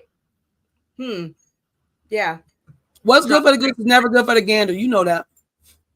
The fact that Monica thought it was okay to tell the girls that they are more mad at Monica herself than Jen. Well, I mean about Jen and what she was doing could have been a valid point, going back to what Lisa said. If you would have came out and started, if you would have started off with the season with that, we all would be like championing you, the worst of Heather, because Heather can say you're no champion, girl, and she's not. She keeps trying to. Somewhere in her brain is confusion, because where she thinks she did a good job, she doesn't see the wrongs of getting to this good job. How much things you left in the middle of the street. Like, you just left a lot of stuff, and I'm trying to figure out, why don't you see it? Why don't you understand where the girls are coming from? It's really because weird. She got the ultimate thing that she was after, apparently, which was to take down Jen Shaw. Everything else is secondary, tertiary, and so on. Yeah, but in the moment, Jen Shaw is taken care of, but in this moment, all the women are trying to tell you that you did this. But it doesn't matter to her. The overarching thing is that by any means necessary, we take down Jen Shaw. Okay. Jen Shaw was taken out. It doesn't matter if a couple geese died and a couple feelings were hurt and your car got knocked over. It doesn't matter that any of those things happened. Jen Shaw was taken down, period. That's how I see it. My sister, my little sister's in the building. Family affair. Hey, yeah, I love it. Hey, stays. Kiss Bryce for us. Kiss Bryce for us. Yes. Yeah. You notice that the Karens only had problems were they are afraid was with melanated women. Karen's only had problems. Were they afraid? I just think that's low hanging fruit on either side. Like I wish we weren't. Can we? And maybe I'm just so traumatized by other franchises and colorism of it all and different things on those other franchises as made me so like I just want to keep that away from everything else so it doesn't taint them. Maybe that's where I'm speaking from right now. But I don't know. I don't know. I don't look at it as so much as colorism. I mean, colorist or racism as much as I look at how Mary treats them, and that's why Mary got treated or gets talked to the way she gets talked to or handled the way she's handled. I still give her a lot of grace. And with Jen, it was the same way. Now that one they were intimidated by, but they had reason because nobody really knew what Jen had going on. So hers was more mysterious. We didn't quite know. So I wouldn't say so much like they was coming for Jen because she's colored, for a woman of color, and they were scared of her. Oh my gosh, she's a woman of color. Oh my gosh, she's scary. No, I think they didn't know what she had going on. So they kind of, kept her at arm's distance, still trying to be cool with her, but like, girl, I don't know, you getting all this money. We don't see you working. It's like you don't do nothing. Sharif is not making this kind of money. What are you doing? And nobody really asked her. Nobody really got no facts from her. They just know she's going $80,000 parties for Meredith. She's taking Heather on shopping sprees. And when I say shopping spree, bringing the shopping spree to her. Like, weird. It was crazy. Weird. Sorry, y'all. I mean, peanuts, they were so good. Sorry. I'm done now. It was so good. I didn't even notice that. It just feels like we're at the kitchen table since you're doing. Anyway, I'm so sorry. Okay, so wait, did we? Speaking of Mary, not to keep retrogressing here, do we talk about the comment that she had made on Watch What Happens Live about the size 14? Talk about it. Someone had wrote in and brought up to Mary like, hey, you were dissing Heather's necklace at the après ski event. That was super classless, but at the same time, you body shaming Heather. It wasn't a necklace. It was the bustier, the Gucci bustier. No. Remember what they were saying? Yeah. And pause before I even go forward because it's the last time. This is the last time we're going to talk about this, y'all. So we need to get it all out. But also, remember at that ski event when Mary was about to leave and she was like rushing the pizza guy remember they're making the pizza and she like was all kind of nasty to them when they were making the pizza. Like she'd be doing a lot sometimes. And that's when I got to bring her in and say, hey, Mary, we need to not do that. Right. But that still doesn't negate anything that was done to her or those really, really, really ugly accusations and those names and phrases and all that stuff that was said about her and her husband and everything. No, I don't agree with that either. So I just want to make that clear. But going back to this whole Gucci bustier thing, when Heather was on, in her confessional, she has that Gucci corset top on or whatever.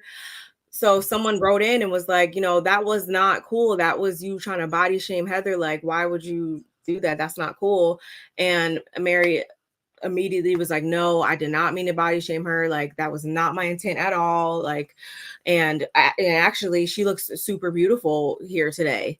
I think that's what you were mentioning before when she tried to like put in a compliment underneath it all. So it's like, she just messes my mind up a little bit. I don't know how to take a couple of reasons Mary wouldn't have seen that there was a corset. You're not wearing a corset, lady.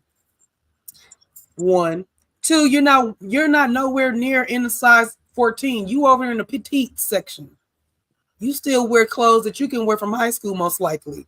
And nothing wrong with that. I'm complimenting you. Unlike the compliment of a trampoline with eyeballs. But I'm just saying. I'm just saying. She did. Mary did have her house before that, but ain't nothing wrong with upgrading because I make more money now. That with the beat, like good. You can have your house, and you go to your son and your daughter-in-law, and make sure that they're not making noises in your house, because you got too much time on your hand to be talking to the ladies that are women and talking about you're more offended about her talking about your house when you do got some pieces that are like cat in the hat ish, or out of the norm. And I don't think she meant it to be insulting you. She was just merely stating a fact. Just the same way Mary dressed is the same way her house looks. That's all. It's it's the same. And for her to say, oh, her talking about my house is not as bad as me saying she looks inbred. Really? So you think she looked like she's a product of family members having sex? Oh, okay. That was the goalpost moving for me, and I don't like that. Like that. Okay, if that's what you think over there in cuckoo land in your house that you had since the first season, go ahead, knock yourself out. But what you not gonna do is tell us that was not as serious as it was, and that, oh no, I wasn't body shaming. You weren't. You probably weren't. But the fact that you try to say the Gucci's fake is where we all at. I don't even think Gucci make that. And whenever you see Heather wear anything fake, just because you wear every name brand all at the same time, we know your stuff is real, right? But everybody else that wear name brand, we see Heather with the Gucci purse on, the Gucci belt on. Girl be dressed down. So for you to say that you were being insulting, whether it was body shaming or that you were saying she's a fraud for wearing fake Gucci, either way, Mary, go buy a clue. Go buy a clue. These are some of those moments that Heather will never live down in my I said that earlier. memory. Like, and she was giving us those moments during this. Is why I would never think that this is why I would never use the word racist with her, for sure. Heather Heather has her things with her too. To be fair, inbreeding is common amongst the LDS, but my girl Mary was wrong for saying it to her. Yeah, like that's what I'm saying. We can't move with I'm not gonna move it with you, Mary. Trust me, I'm not.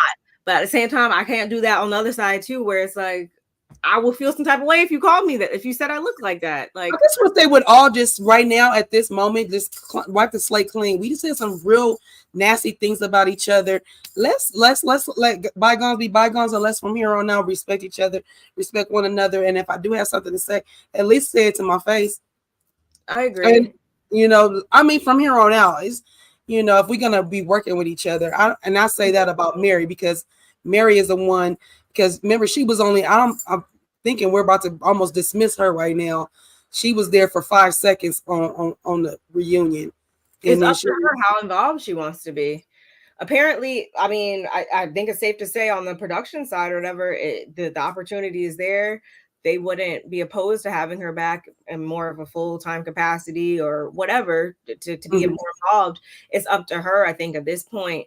And although it would have been a little forced, I feel like in this moment, it would have been nice to see them all actually come together and say, yes, going forward, we're going to wipe the slate clean and kind of give us that closure. But that would have been a little forced too, especially if she's not there, then that's fine too, because I understand the gravity of being called a predator and all of those other ugly things. I get that. That's not just something that you're going to be like shrugging off and, oh yeah, we're best friends again.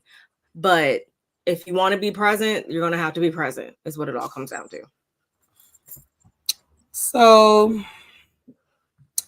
we get into the facts of if Monica was stalking Jen. She said she was not stalking Jen.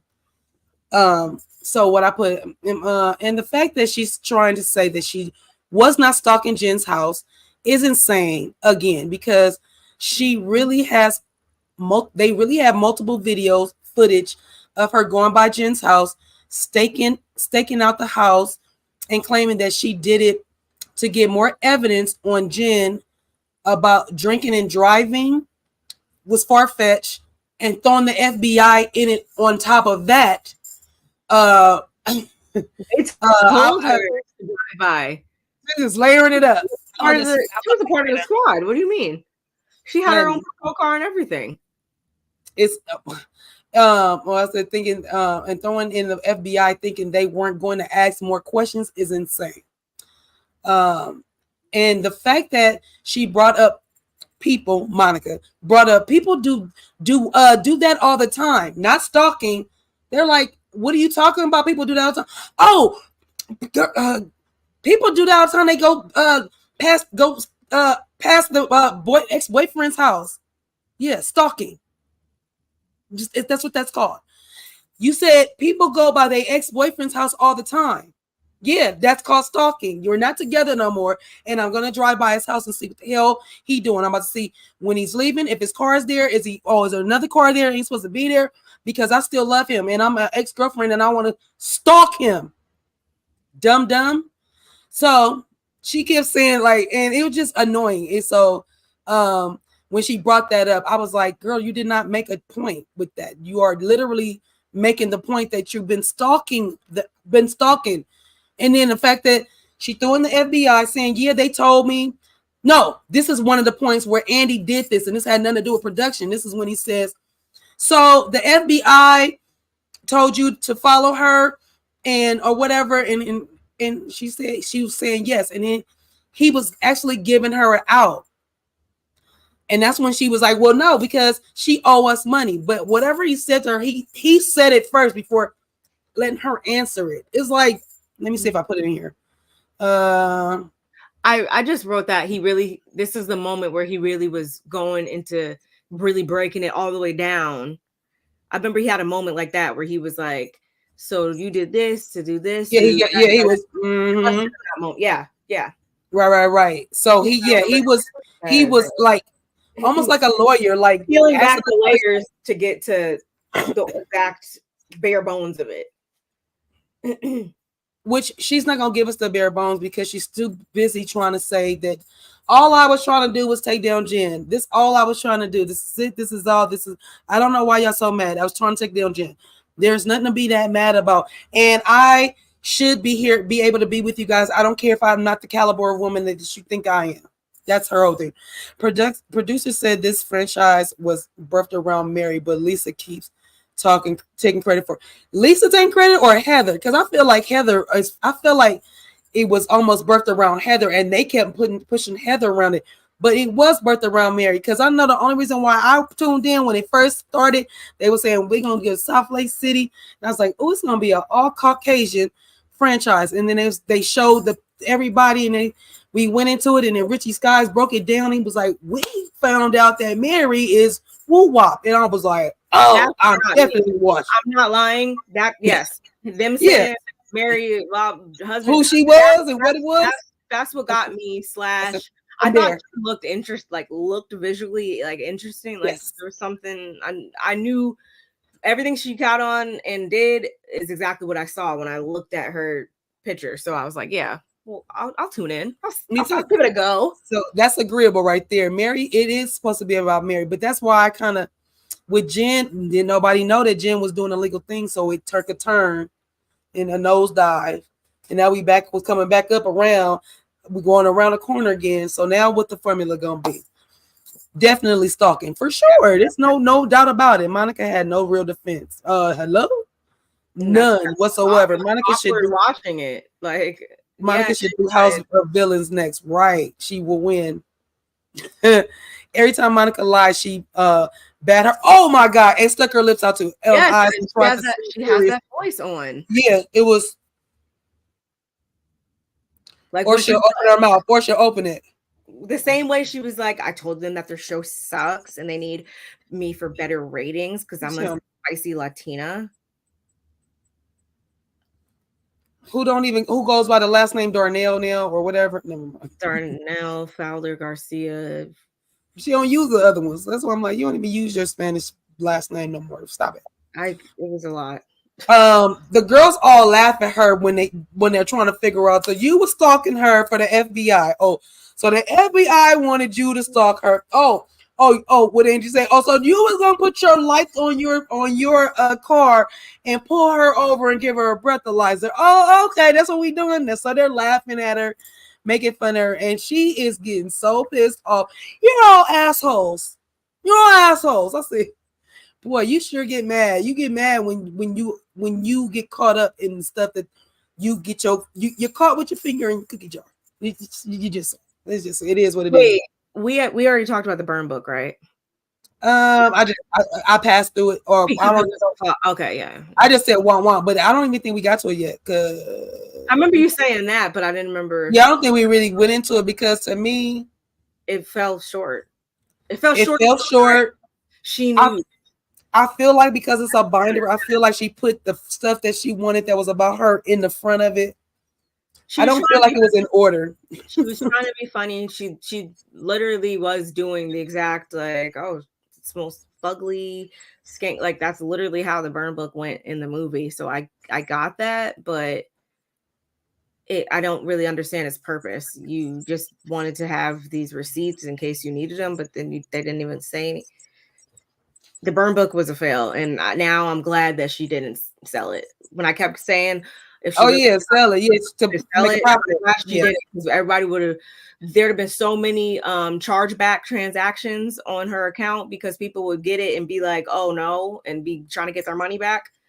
There was that it fell short completely for me. And what Bernice say every time Heather lied, she opened her mouth. I mean, Heather was, oh my god, it's hilarious. We got to talk about that, especially when we get into this black eye stuff. Oh man, yeah. See, she could have got away with it had she not tried to frame Meredith and got her bill together with Heather. Yeah.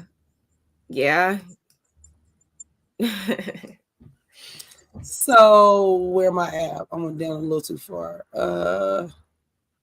Because I was looking for my notes. Okay, so we get to the FBI, the stalking asshole, such.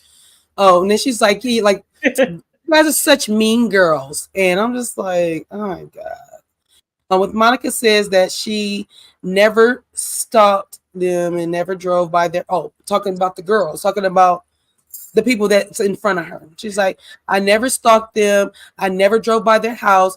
I said that could be true, but the fact that you said you've never been in Meredith's shop and have been, and it makes us not believe everything that you say. That's how I felt. The look on her face, and I put the look on her face looks like she was trying to hold in a smile, like when you're guilty, in my opinion. That's what I was saying. Like he asked her, she said it one time, and she said it, and then when she said it the second time, she's like, I never stalked their house. And it wasn't no teeth shown, but it was the mouth thing. And I was like, she's lying. Yeah, I know exactly what you're talking about because she says it with that same voice. It's this whole.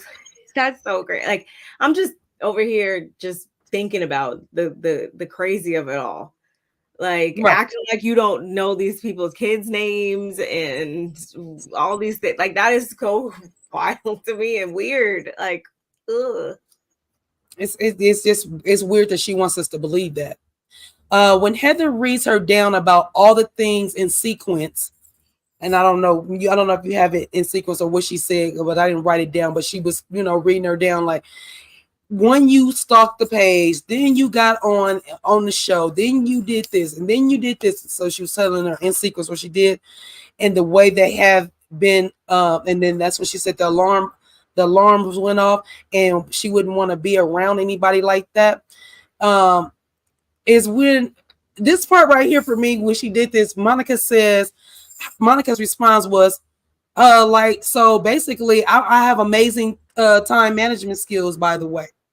I was like, bitch, you really you trying me. You trying it right now.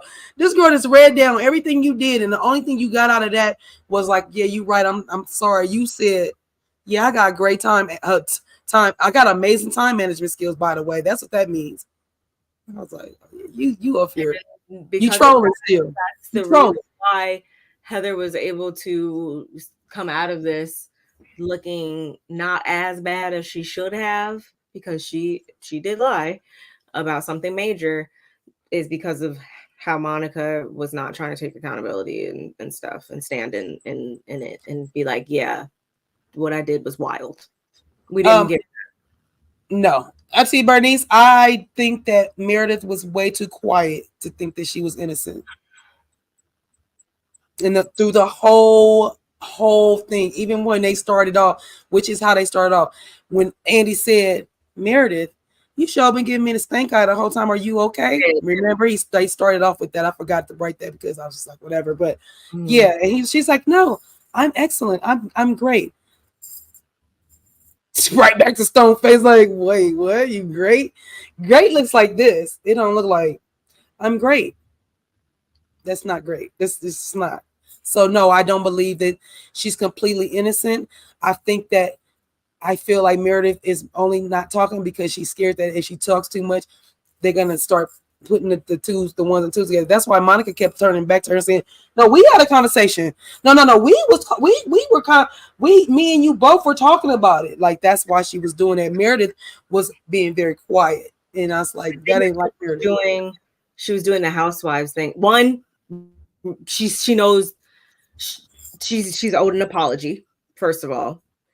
And she was also just doing the classic housewife thing where it's like, we all need to come together right now for a greater purpose. And so I'm going to put the fact that I'm owed an apology and the other issues I still, because by no means, y'all, I think we all know that this group, even though Monica came in and did her damage, they still have their own internal like issues and stuff. And I feel like when Meredith was making those faces and being quiet and stuff like that, it's because she's having those moments where she's like thinking about the fact that she still might have some issues with them, you know. We gotta table it because we all need to come together and be mad at her. That's kind of what I was thinking. Okay, I can see that. That's why I'm like, yeah, Auntie Bernice, I ain't saying that. I ain't go that far. I ain't go that far. Okay? Because you saw every time something was said, Meredith, they would pan over and look at Meredith and she'd be all like, and all I was thinking is she's thinking about how she's owed an apology or how y'all kind of were acting crazy towards me too. Like, but not only that, if we go back, if you think about it, the only time she really said something or revved up is when Monica was still talking and she was under her breath, like, yeah, that's what she was doing. She was digging up what she was talking about Angie. I mean, her stalking Jen, and then and then she said to her, then she said what she said. Yeah, because that's when she started doing. That's what she tried to do to Jen. I mean, to Angie. She was trying to dig up some things, and I was like, "Oh, now you want to talk, but you're talking under your breath. Nobody can see it, but they wrote in captions what she was saying." I was like, "Okay, as long as production is trying to get something from Meredith because she wasn't giving nothing." Yes, Meredith was giving. I still got my own underlying issues, but I'm gonna keep it cute right now. She said her whole purpose was taking down Jen, right? So why is it surprising that she would stalk her? It's not. It was surprising that she said she wasn't. It's not that that's all it was. It's like, we know what you did is wild or whatever, but we need you to see that what you did is wild. That's the part that was missing. And she kept trying to rationalize it, aka throwing on that voice that she does and the neck and the movements. She does that. Did they apologize? No. That's what I'm getting at is it was written. Wow. Say anything, but we know that Meredith still has some chips on her shoulders, which is fine. But then that's probably why she was being real icy. That makes sense for her to be real icy, but she should have brought it up because they did ask what was the no fact. We'll get to it right now. We need to be a united front right now. No, but when they got to the end, when we get to the end, when they asked what was the thorn or what was the high, what was the fluff, and then what was the bad thing, she should have brought that up right then. But we'll get to it. Yeah. I'll put I said that it irked me when she was talking about she had amazing time skills. Time management. I guess Andy basically said that. Oh no.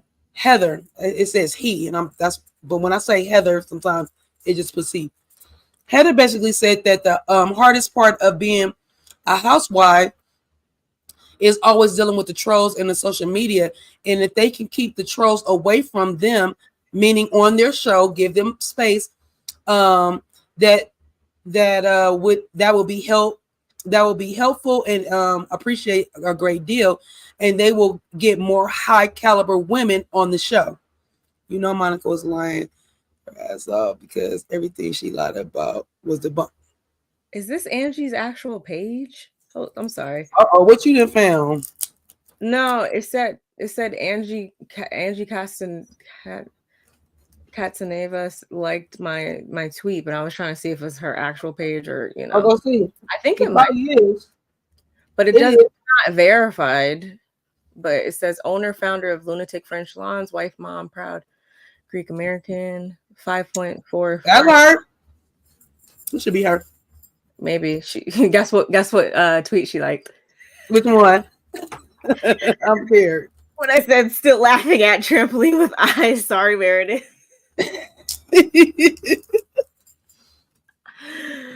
That makes sense. That makes sense. Oh, okay. So anyway, we all saying, that's when they were talking about the social media, and if they can keep the trolls away from them, meaning bringing people to infiltrate their show, that keep them off their show, that would be helpful and a great deal, and they will get more high caliber women on the show. Monica was offended. That offended her to her. Baby, a hit dog gonna holler. You need to take it up with the show then. That's how the show was framed since day one. I don't understand why she gets so upset about it. It's like, this is literally your thing. This will be your story. Started from the bottom, now I'm here. Like, I don't understand. It's okay that you were where you are and things was happening. That's how your story started. You are a humble, small business trying to get on your feet, a divorcee. I don't. What part am I missing? It's like, you got a storyline, and now when people are trying to tell you that's the storyline, that's what you brought to the table. Oh no! Oh, higher caliber women. What? I don't deserve to be on the couch. Nobody said that, babe. Not one person said that. Why are you so offended? So yeah, that was kind of she got offended. Lisa says that Andy and the crew brought Monica on, knowing that she wanted to I'll put it because I don't want to mess it up. Brought her on knowing that she wanted to, freaking take every single one of them down, and nobody gave a F. Andy said no one knew that this girl was like that, had that on her agenda. It's like nobody knew, but Lisa that's on Andy. He kept having. He probably took several shots of hard liquor after this whole thing, because he was like, wait, stop. Like, I want to hear, like, he was genuinely getting so aggravated because he wanted to hear what she had to say and trying to just. He couldn't control the panel. I didn't like that. I felt like they were very disrespectful in that manner because, one, y'all talking over each other. We can't hear you guys when y'all do that. Monica. Yeah, because they're real high schoolish. They're real high schoolish. Angie was feeding off of Lisa. Like, she was literally like trying to feed off of them. But it was real high schoolish. It was like, why? Why are we doing this?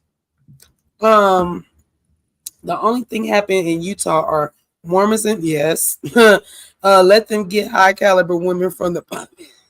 No, they need to hire old girl. Was that Meredith's friend, the one that was too happy to be in the camera like 4 times this season? On the drink. Yes. Blonde lady, she'll do it. She'll do it. Right. So yeah, I said that Lisa was really mad. Monica said production knew when they asked her about it. she said in her first interview, she talked about it, but again, Andy said they wouldn't have what he said. This is another reason when I said he kept answering for. I said Andy said to her that if she said that they wouldn't have hired her instead of asking her what she said and how it went. And that's what I'm saying. That's my last note that I took. But he didn't ask her. See, when he asked her, like, he didn't ask her what was said. He said, "You said that in your first interview." She was like, "I did when they were at my house." So what was said, Monica? What did you exactly say? That you run Von Teese? What did like? I want to know exactly what was said. And he didn't get to the meat and potatoes. He let her just like kind of glaze over it, and then it's like, yeah, I did tell him. And then we either believe that she told him or not. So she did that earlier in another, I think, part one. When she said that the show needed her and that the show wasn't doing that well and all that stuff. So it was like, sometimes I still don't believe nothing she say. Sometimes I just don't. I'm sorry. So yeah, that's the last thing that I have. All right. Well, the only other thing left to really talk about then is we finally opened the door to this whole black eye situation. So basically, y'all, we really didn't get the concrete what specifically happened, but they play this clip, but there's no audio, and it's basically Jen coming into Heather's room, I guess, and pretty much talking about the black eye or whatever. And that was supposed to be the next day. All Heather knows is she woke up the next day, had this black eye, and she immediately she knew Jen did it. So she texted her immediately and was like, you know, come to my room or whatever. I'll be right back. Give me 1 second. I'm still here. Just give me a second. Keep going. Okay. Comes over to her room or whatever, and she immediately went into protective. Don't worry about it. I'm gonna conjure up a story or a cover up or whatever. Everything is good. Like, we're good.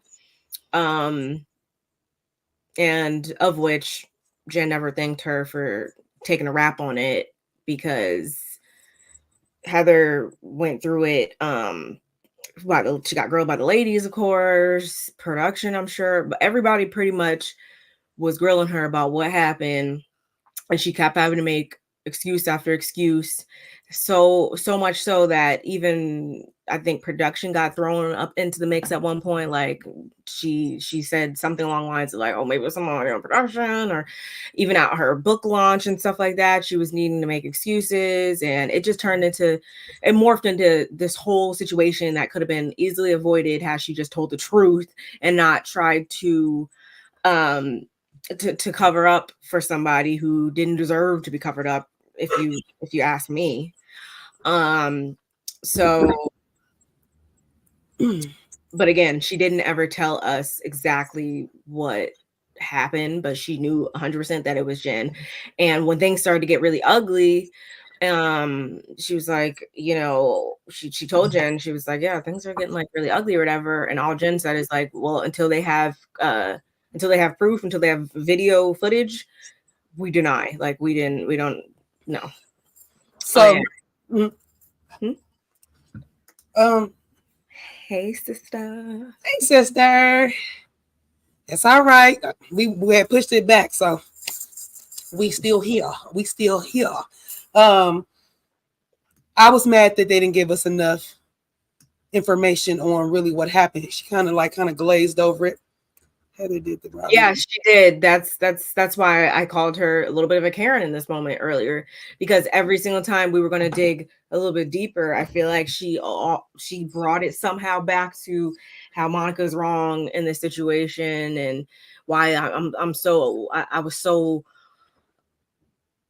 observing and so just aware that Monica was not a good friend. Like, I can spy a bad friend from a mile away now. Like, it all came back to this situation and her being a victim of what was going on. And I didn't like that at all. I still want to know if she got socked, hit. The fact that they keep saying we were so drunk, they were so, they were wasted. I still feel like if I get hit that hard, like unless you knock me out, it's like, did you get hit and get knocked out and then you don't remember? Because up until that point, you should know if y'all had an argument, if y'all was fussing, if y'all was play fighting, something. You should know. Like, but all we know is that she just knew that it was Jen, and but still, though, she wouldn't have said anything about it had this not all occurred this season. I think Andy had asked her something along the lines of should they then extend that same courtesy to Monica in this situation. And I don't remember what she said verbatim, but she gave one of those roundabout answers again that somehow brought us back to how Monica was just so wrong in this situation. Mm-hmm. I didn't really, I wish she would have just kept everything separate. Like Monica's situation, her being a wolf in sheep's clothing, or whatever you want to call it. I wish she would just kept that separate from the whole black eye situation and her lying and all this over here, because you still need to stand in the fact that people was looking high and low for the culprit whole time she was right here, whole time you knew, and we're putting lies on top of lies that could have got other people caught up in the mix. Like that, we got to fully talk about that. Right. She didn't give me all of that. So Heather. I agree. I felt like I said, Heather was on talking about Monica and pointing the finger and what you did and your formula and this, that, and the third. But when it comes to you talking about what really happened to you, you kind of like, yeah, well, I know she did it, and I just don't remember. And that's another thing that Andy did. When he asked her, he didn't go deeper. He kind of just let it. He just said, "So Jen did it, right?" And she's like, "Yeah." Like, can she talk? Or are you gonna just let her? You just gonna ask the questions, and she's gonna give you a yes or no? I want her to say it. I wanted her to say it out of her mouth. And I feel like Whitney even kind of double down on things when she was like, I understand why you did it. Like, I completely understand. I hate that you hit it, or, I feel terrible or whatever, but I know why you did it. I'm just like, no, you shouldn't even said that. You should have just allowed her to stand in the fact that, because nobody should ever get you that out of character. No one should ever make you lie and do like these crazy things and you just do it. Like, no one should be able to have that type of control over you. So because Heather allowed that to happen, she's got to take ownership for it. That's how I see it. And then don't bring it back to this situation right here with Monica. Fully stand in the fact that you lied on this and caused a whole big thing. Got it. I hear what you're saying. Yes, like Kimmy Nicole said, Heather put a target on production. She definitely did. For her eye to look like that, Jen had her down and was hitting her one. Yeah, like it was. Jen don't give me. She's clean. Just. I don't even think she. For me, I don't even. I keep saying that. I don't even think it was a sock. I really feel like it was an elbow. Just so, because Jen wears nails, her nails are always long. You gotta be able to ball your fist up to hit that hard. Trust me, I know. My nails grow out naturally. They're short right now, so I can ball my fist up. But when my nails grow out really, really long, and like I said, they're my natural nails, I'm able to ball my fist up because they're my natural nails. But it's still hard. Jen wore long nails. I think their nails was red on that. Go back, we can probably see it. Now, if she had no nails on, then hey, my bad. But usually she has on nails. So for me, I don't see her being able to ball her fist up enough and not break the nails, which production would have been looking at. And that still go back to production. Like, y'all let them sit in y'all face and not tell y'all what happened. She doesn't give me she has a high enough skill, like, because you could still get beat up by somebody who got nails, of course, but you can. But Jen doesn't give me that she has that enough skill set to really. She doesn't give me. She doesn't give me. She's that horde. Like, that does not. When she throws the glass and does all this stuff, like, I'll be over here like, unmoved, like, oh, okay, like I would Right. not be all frantic, like how she had them shook. So Mhm. with that being Mhm. said, no, I don't feel like she did anything that was just that clean and smooth that Heather would be able to just wake up and be like, oh my God, I don't know what happened at all. Like there was some type of scuffle or some type of something. It wasn't that clean and smooth. Cause that eye set, it's the way it's set. I should have got a picture of that. Ugh. Man, that thing set some cold blooded, boy. Anywho, We don't really get to really anything concrete, y'all. no. After they stopped going back and forth about that Monica was completely just over it at this point because she's been made to look how she looks, and that's just where we're at with it. So the final thing they did was they did the whole warm and fuzzy warm and fuzzy, was it wet and prickly? Wait. Prickly and fuzzy? What is wrong with that? Prickly and pretty? Warm and wait. Woman? Warm and fuzzy, cold and prickly. I said wet and Okay, prickly. yeah. Okay. I said wet and prickly. Got me feeling away. Anyway, so Whitney's was her positive was that she's just overall she's just stronger this year. You know, she's been trying to grow and all that, so she's just relishing in that. But on the contrary, being let down by Monica was her prickly. So yeah. Lisa's was, she said the dynamic change, being better with Meredith, having Angie there, them all being in a good place or whatever. Like she enjoys that, as well as Jack and everything he has going on. The prickly though was the way that they left Bermuda. As far as Meredith, she feels really, really good about her churned butter. And she actually made mention of that earlier, I think in this episode too, where she's been taking the butter to different restaurants. And I was like, tell us you don't cook at home at all without telling us you don't cook at home at all. I ain't mad at it though. If you can afford to eat out for all meals every single day, that's Lisa. I aspire to. That's Miss Barlow. I aspire to that. So Barlow is the same way. That food she eat junk food every day. Wendy's. She said she'll tell you. I had a live, matter of fact, I had taped her live when the first part one came on. She went live on IG the next day, and I videoed it for a little bit. She was going through the mountains and stuff, so it was kind of weird. But she was like, when I tell you that lady was on she was like, everything at Wendy's is good. Try everything. I was like, I was floored because she's young, a little bit. She's like 3 years younger than me, maybe 4 years younger than me. And I'm thinking to myself, can I eat fast food every day? Like I eat fast food with my son when I'm usually going to go do my clients in LA. I live an hour and a half away from LA. So if I'm going to LA, I cook here, we eat here, and then we get on the road. And then if I'm going to be gone, usually my clients take me all day because I'm booking them together to be down in LA. So by the end of the night, I'm like, son, you hungry? Because my road dog, I have a bodyguard that rolls with me everywhere I go, usually. And that's my 13-year-old. But I say that to say, I eat out. I try to make sure we eat something healthy. Like he likes Panda Express. So, you know, it's vegetables. It's you see what I'm saying? It's not like if he goes to McDonald's, he only want one thing, the chicken nuggets. He don't even eat burgers from McDonald's. Me, I'm like, I'll have one of your nuggets, or I might order a fillet of fish. I'm not about to eat that stuff. I'm not eating that stuff. Are you crazy? Every blue moon, I will. But she eats that every day. That's why she this big. This big. She don't get no weight. You have free access, or I don't know if it's free, but I think she's good too, though. She might go to five-star restaurants as well. I'm not saying that, but I'm saying she does eat kind of weird.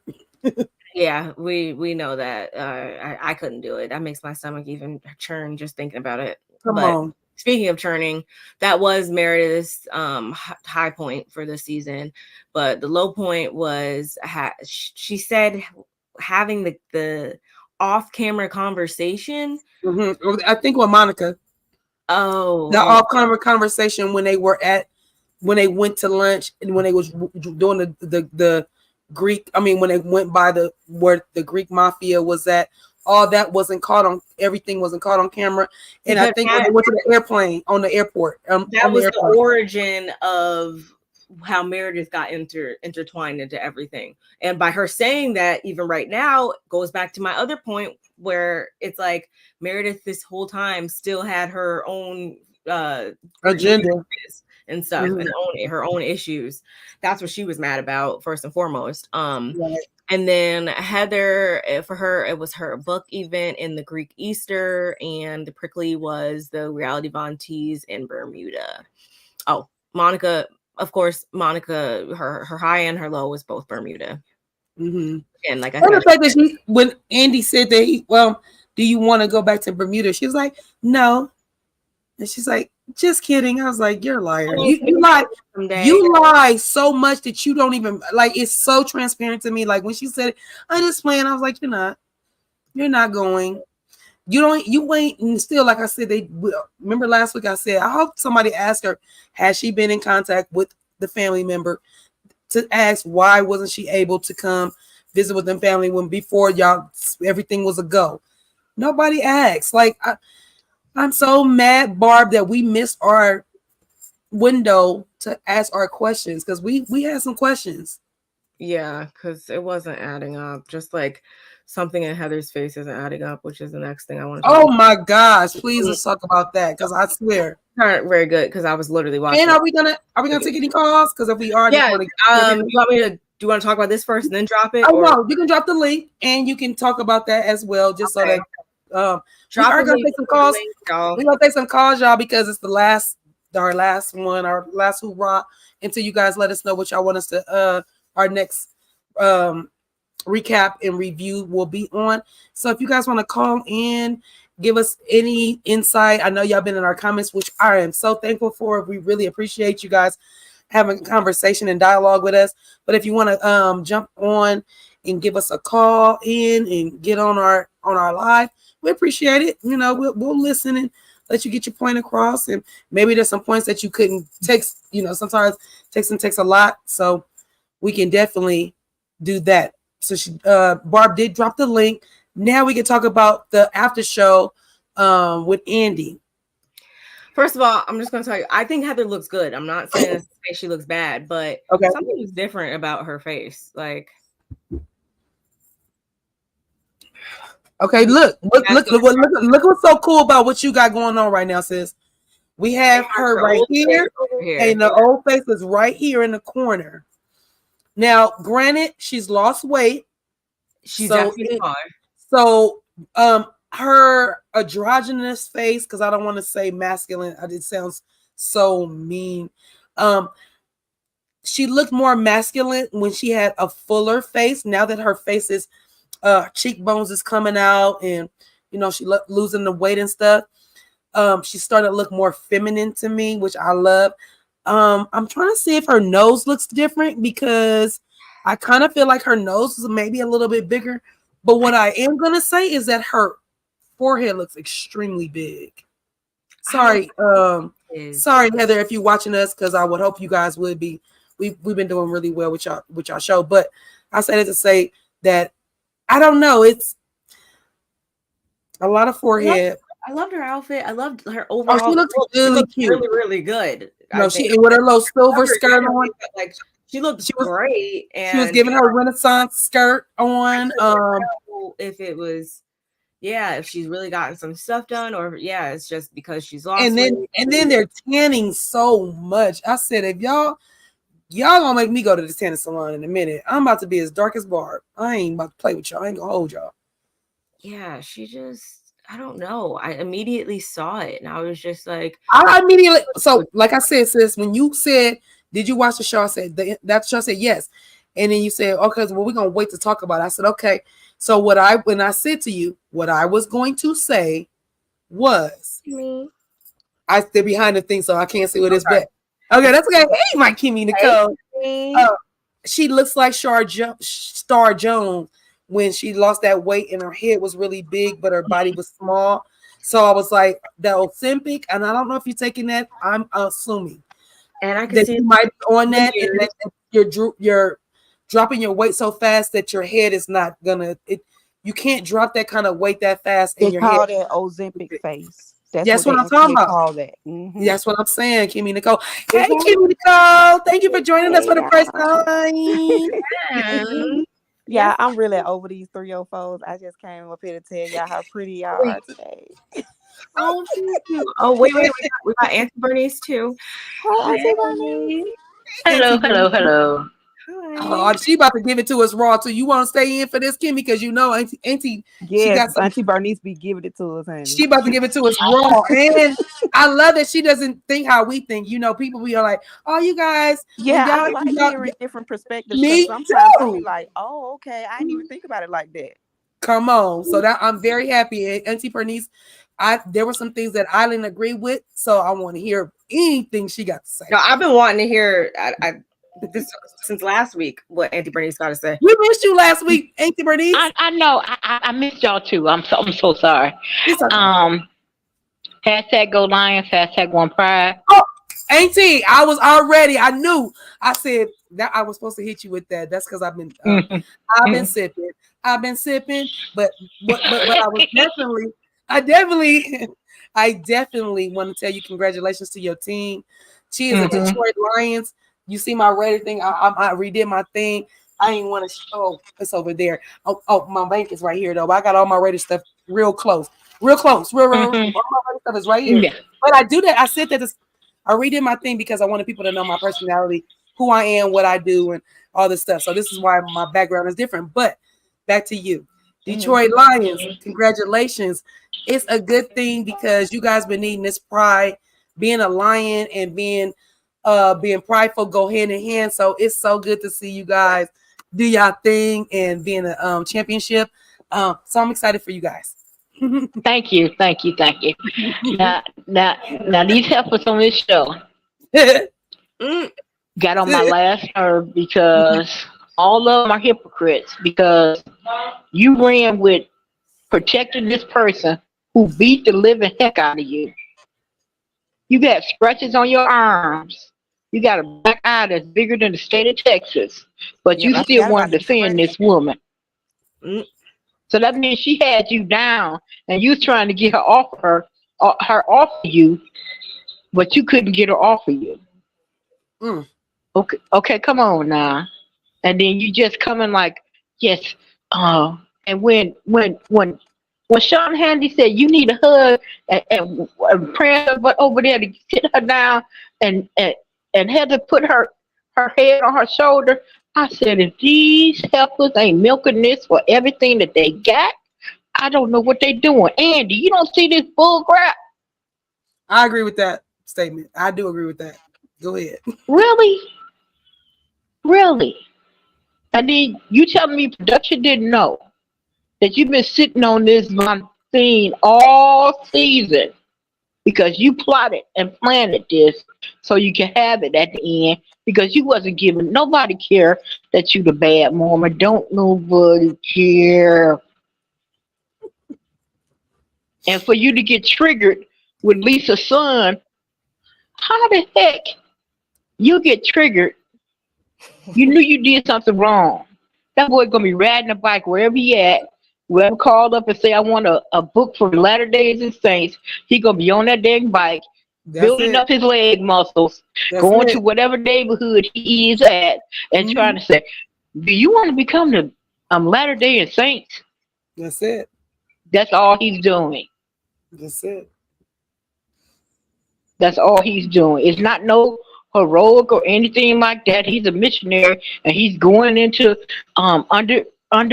privileged neighborhoods and building houses or anything like that. He gonna have his butt on a twin and riding through neighborhoods with a backpack. Auntie Bernice talking about Thank you. With a backpack full of Bibles. Oh my goodness. That's what their missions are. That's it. He's not doing anything noble or anything like that. He's not going to educate anyone. He's not going into build churches or build schools or anything like that. So they need to really get over with that. Okay. And for you to get triggered with that, you need to go sit down and read a Bible and just get an exorcism and just let it go. Just let it go, Elsa. Let it go. Ooh, and then the Pygmisha. If y'all don't get that Pygmisha off my screen, like I said, I'm not watching next season. I'm not gonna be watching Pygmisha all of Lisa's butt. I'm not doing that. And her tequila, which rocks is the #1 tequila in the country, we're not gonna go there. Oh, I love that one. That Tervana. Yes, that's It's good. let me tell you. Yes, I'm yes, a tequila. yes. I'm not a tequila connoisseur, but I'm a tequila connoisseur. And even I'm looking around, even in Michigan, I haven't seen her tequila anywhere. Come on now. First of all, Auntie Bernice, not to cut you off, I thought it was vodka. I thought it was vodka this whole time. Swear. Everything. To the end when it was like much as she be saying Vita tequila. I've never seen it. I swear I thought it was vodka. I swear I thought it was vodka. I'm gonna try and order some because I like tequila. Yeah, we'll have to come back and a tasting with y'all. Yeah, and then for you to keep trying to overtalk Monica, they was all over talking her, wouldn't let her explain anything, and that was getting on my nerves. Y'all a bunch of Karens. And then the Ice Queen, she sit up there, she ain't said one word. You being guilty as heck because you know you was part of that conversation that Monica had with you. And you just directed all on her. I say she said all of it. She initiated everything. You really? If you don't make me get a bucket of hot water and pour it on you, melt you down to a puddle of water, I'm gonna scream. Frozen. So no, I won't be watching next season. I don't need to see the Fox News twins. I don't need to see the Ice Queen, and I don't need to see the Wicked Witch with her little flunky behind her. No. You done, Auntie. No. I'm done. I said my piece like a sparkle. It's over. I respect it. They was doing a lot up there. That's why they was doing too much up there, and they broke that child down. You saw how Monica, when he asked her, you got anything to say? She just crawled into herself like, no, it don't matter what I got to say. They're gonna tell me I'm lying, so why I got to say anything? No. That's true. I'm good.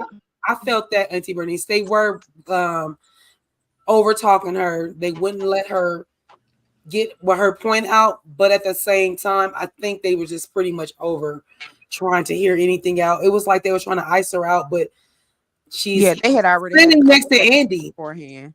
Well, every time they open their mouth or she opens her mouth to say anything, they're gonna hear or see or visualize is those people coming into their DMs or saying these nasty things. Well, excuse me, they shouldn't be on a reality TV show. You're gonna have people that's gonna love you, and you're gonna have people that don't like you.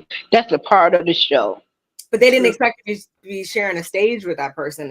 Is what I took from it, I think. Right, because see, I was with Monica like all season. I was with Monica up until the end. When we found out that she was the troll, I was like, dang, girl, I had your back. Me too, Kimmy. Yeah. Kimmy, ask Barb. Did I have? And I was like, Monica's bringing it. She doing it. And this one right here, this one right here was like. Mm-hmm. No, the first like 2 or 3 episodes I was cool, but then she just 2 or 3 episodes out of 19 episodes early on, very early on. Mm-hmm. I was like, nah, she bringing it. She's putting a whole spin on it. It's good, and she's talking. I don't like people that come on and let everybody else talking in. And when they come to her, then she got something to say. She was holding her own the whole time. Right. I didn't take that from her. Go ahead, Kimmy. And then when they wouldn't let her sell, is other people who run it besides me. They kept cutting into her because Heather didn't want her to divulge more information about her hairdresser. So you protecting the felon, and then you protecting your source of your information. Oh, I peeped you out, girl. Now, I know what you about to say. So on the after show, they asked. Yeah.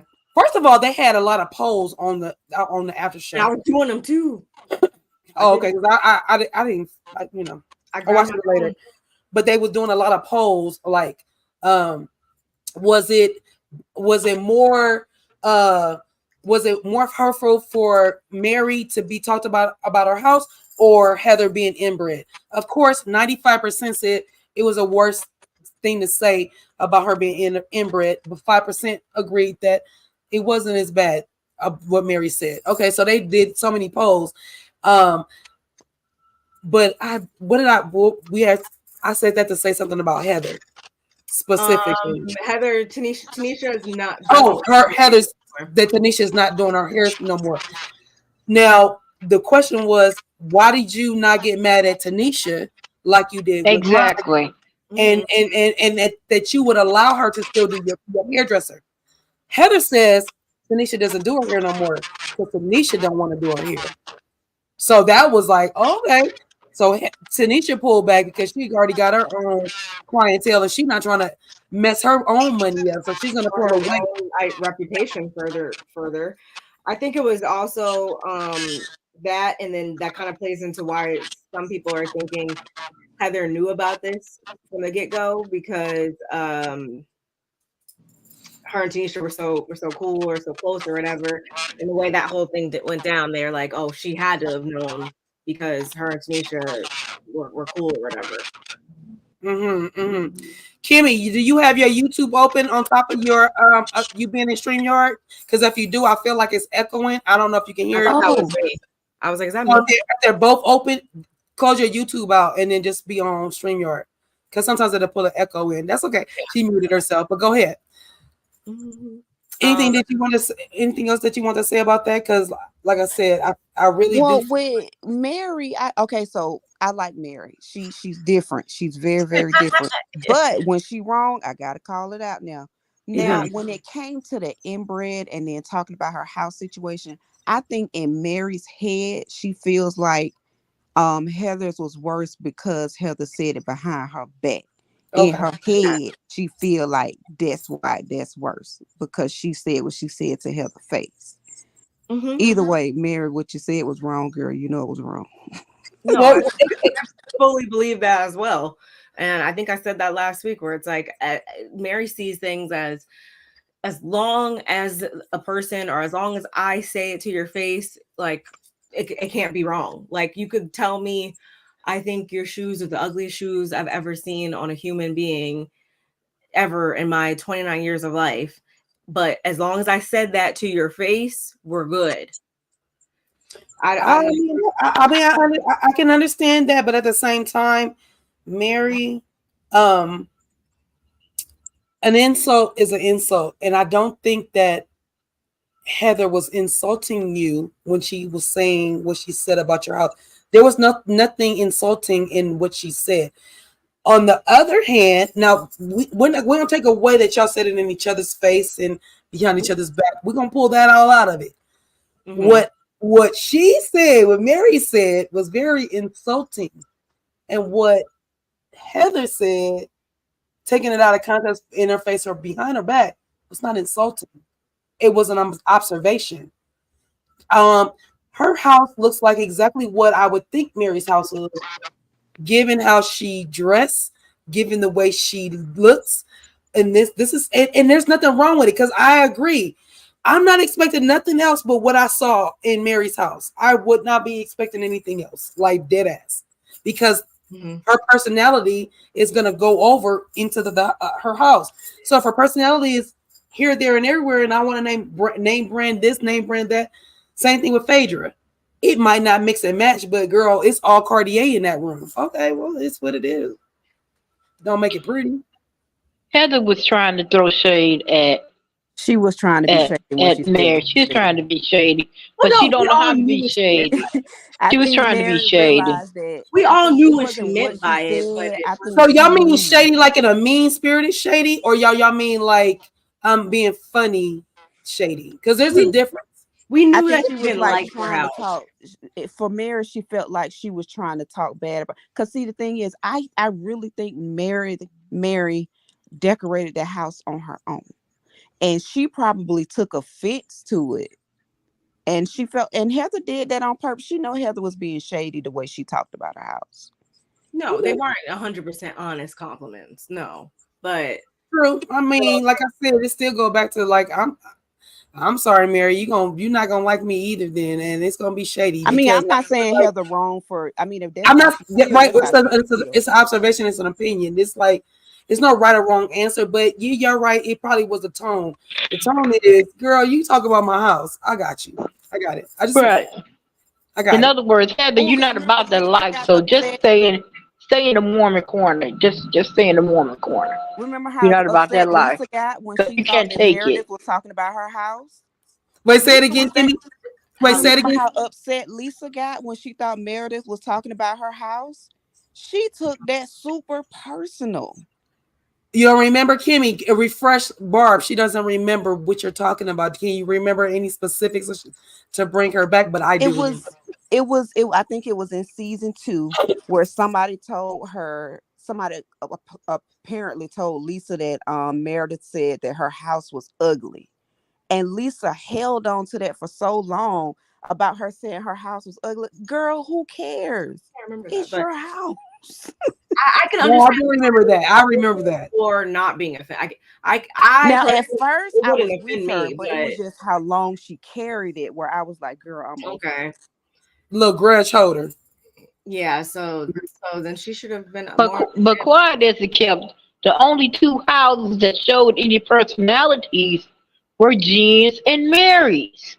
That is true. True. The That's true other too. ones was just the other houses, just houses where they lived in. Until we got to It didn't Angie's show. house. I'm sorry, Angie's house is impeccable. Angie got Meredith be moving a lot. Angie's house. Meredith's rich. Angie's house is a hazardous house because she has no It ain't railings. She ain't got. well, It's just to be that's true. pretty. That's It's true. not to be But lived she only got in. the one It's just to kid. be pretty. She only got the one kid, and trust me, I've been waiting on my children to get to be adults. I like Heather's new I house. haven't even got to how I want my house to be decorated. Like one room will be all white, and y'all will not be able to go in there. I will have a crystal. What do they call that? Shelving. I can't. It's a word. Cabinet. A crystal cabinet with all my crystals. Oh yeah, grandbabies. Thank goodness they're getting a little older. But bro, I've been waiting because I feel like you got to get to that point, and I feel like with Electra being as her age, that house is immaculate. Yeah, she do need some railing. She does, but there's a wall. I think for Angie Hold on to K, the damn wall. Walk down the stairs. Hold on. No, Angie K trying too hard. I think she checks all the boxes because she's trying to. Who? Angie K. Okay. Remember when she said, I check all the boxes? I think she checked all the boxes because she's trying to check all the boxes. I think she Like really last season, she worked so hard to be sure that she got on as main cast this season. And I'm not mad at it. I actually want to see more from her, though. I ain't gonna lie. Oh no, I'm excited to see how she's going to show up next season because it's going to be, her sophomore season. We've seen the potential. She has to now execute free of any other things. She has to stand on her own and really step into who she wants to be as a housewife. So you already know Pick Misha 8.5 is gonna attack the newbie. You already know this. You already know this. Low-hanging fruit, Auntie. Low-hanging fruit is low-hanging fruit. That's just how yes. it is. You know that's what it is. So see. Okay. The Pick Misha is gonna sacrifice the newbie to put on the throne of Lisa. Do we really want to look at that? Well, I know I ain't. You're right. But it just depends on what I see as the newbie. And when I say what, I mean what. They gotta keep us what, when, where. I just want to see who they're gonna put in there. Who are they gonna put in? Are they gonna add any more people? Maybe they keep the core. I don't know. And Meredith's gonna be sitting back in the background. Whoever piss her off, as in step on her shoes or say something that she don't like. Oh, I gotta get this one. Oh, I know something about you didn't know about. You mean, plant are that, you, Auntie Bernice, are you talking about the rumors and the nasty? the rumors and the innuendos? Yeah, you know she gonna go running with that. That's what she do. She been doing it for the past 3 seasons. Why she gonna stop now? Meredith That's doesn't true. need anything new to say. She still has No. this season. She still has issues. She just didn't say it during the reunion, but she still has her issues. Like we read it all over her face. She's You think she's archiving. gonna and She's that dry archiving. ass podcast with her husband? Really? That's true, T. That's true. That's true. Really? She's got a bathtub. She's straight. Okay, like Hey, that idea was really cool. Her bath, buttermilk bath stuff. Hey, if we know her for doing that, you better do what you gotta do. Go on, LLC it, whatever you need to do, go do it. Ain't nothing but another form of income coming in, whether it sells or not, if it's a flop or not. You never know until you do it. So how do y'all feel, since we're talking about Mary? Do y'all think she's coming back next season, or based on what she said before she left the stage? Like, do you guys think? I don't think Mary gonna come back or not. I want her to come back, but I don't think she's gonna. Like she said, when Meredith came to her house, she said, "I can't be around people that shows no growth. None of y'all shows any growth." So intellectually, Mary is in Paris and they in Florida. It's not matching. the math ain't mathing. The math ain't mathing. Y'all don't show any growth. Y'all just changed the name of it, but y'all rehashing the same stuff y'all been going on over since season 1. And I could, if you the smart, what they always say, if you the smartest person in your group, it's time to change groups. It's time for Mary to change groups. I think it's, even if none of this happened, even if things didn't go left between Mary and the Whitneys and etc. in the beginning, I don't know. Now I'm thinking about it. How would she be if she was fully embracing this whole Housewives thing? Like, I still don't see her being interested in. No, I don't. Like, even on a good day, No. I still don't see her wanting to be like, yeah, let's go to Cabo. Yeah, no. I don't see. When she sat in that truck, in that van, they took her to McDonald's, and she was a happy little camper. That tells you she's an older woman set in her ways, and she's not changing for anyone. Well, here's the thing about that. If you can't meet her where she's at, she ain't got nothing for you. Pretty much. I also feel like when we saw the dynamic of her church, there was like some kind of something that was going on with the church. I can't right at this moment remember what it was, but you know what I'm saying? Like how they treat her like she Jesus. Right. Yeah. So there was that. And so it was like we saw the church dynamic, and that didn't roll over well with the audience. So then we move over to her and her husband, and then that didn't roll over well. We don't even see him around. I don't know where he been, where he's going on. Are they divorced? Is he separated? Does he not like her? All that stuff. Then we go over to, let's move over to her son and the dynamic between him and her, which became, okay, well, now he has a wife or a girlfriend or somebody outside of his mom. And I can't say this son was her everything. You know that boy. You know that boy is he's on the spectrum. A little different with her son. He's on the spectrum. Yes, he's definitely on the spectrum.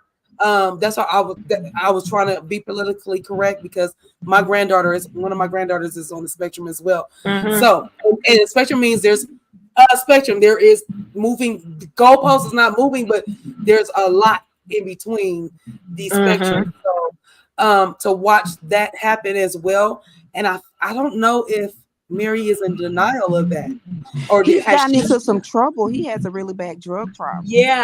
Oh my gosh, I did not know that. Recently. Yes. I think something did happen with him legally. Yeah, something happened with him legally, and because content creators was talking about it and saying that they're sending prayers out to him. Hopefully, he gets some help. Yeah, he has a bad drug problem. I did not know. Because did they say what kind of drug? Is it like prescription drugs or like drug? Oh, drug. Oh. Okay, so I don't know that, but I'm saying it to say with Mary, when it comes to Mary and her dynamic, I feel like they moved every avenue of what she could bring. And her last straw for me with the girls is that you really don't get along with any of the girls. You already told us you like Monica, who's not coming back. You like Meredith because we found out that Meredith said, yeah, I held her. We had a tete-a-tete. We squashed it. It wasn't on camera, and she respects me. And that's basically what it is. Mary respects who she wants to respect. She didn't respect Jen and told her when they had that little sitting that time where it was Mary that was hosting, and she brought out the Louis Vuitton, whatever nice gifts that she gave, and it was a nice spot. Jen and her not seeing eye to eye did not work. So I feel like Mary has exhausted all her avenues to stay on the show. Even though we started off with Mary, at least I'm talking for me, she was the reason why I watched. But watching her made me feel like she wasn't worth watching, and that she not being mean girlish. It's just that she's just not good. She doesn't fit with them. It doesn't fit. No. It's not gonna fit. She's not gonna do the frickin' frack thing. She's not gonna be all letting us in her closet, or she's not gonna want to just do random lunches or. But guess where I want to put her? Guess where I want to put her though? I want to put her on Girls Trip. I want to put her on Girls Trip with different franchise, different girls, people that are more like-minded like her, meaning in color, because we think a certain kind of way, we talk a certain kind of way. And I don't care where you from. My Auntie Bernice, Detroit. I'm Cali. You New Jersey. Kimmy, where you from? ATL. All different places, but commonly we agree on shit, right? So I'm saying it to say with Mary, she might need to be with some commonality to bring out her best. Right, because now, I feel like we don't really know best. her. Yeah, I feel like we don't really know her. No, we don't. We don't. And if her son, you know what, being a preacher, she's sort of an empath too. If her son is not right, she's not gonna be right. So until her son is whole and he's clean and he's doing what he need to do for himself, the mother is not gonna be whole. Because all she got is her son. That's her only child. He got and the women don't understand that. So I don't think she should come back until everything is whole in her family. I agree with that. What was you about to say? Yeah, that's why I said for Mary, I feel like she either needs to be all in or not. And we know she's not all in, so we can hang that all in up. There's no all in. No, I agree. Not with this franchise. Not with this particular franchise. Like I said, she might give us something different in Girls Trip because she might be able to have an ally, feel us some kind of way, feel comfortable with talking to, or somebody might be a lending ear for her. You know what I mean? So exactly. I feel like we might need to see. This ain't the last I want to see of Mary. I just might want to see her go away for a minute and come back, or go on Girls Trip and then come back. Yeah, no, I'm not. I don't have any ill feelings or anything like that. But to Kimmy's point, yeah, it's either all or nothing. So if she's not in that space to do that right now, that's totally fine. She's welcome back when she can. Then. Yeah, but the funniest third this season is when Pig Misha sent out the Easter invitation, and Mary was in her car, and the guy in the rabbit suit walked up to her car and looking at her like, what the hell is this? I was just looking at that picture because that article about her son, that's the picture they had up there. Are you serious? But I'm looking at these pictures. Yeah. There's a lot going on there. I did not realize. I had no idea. I didn't know that.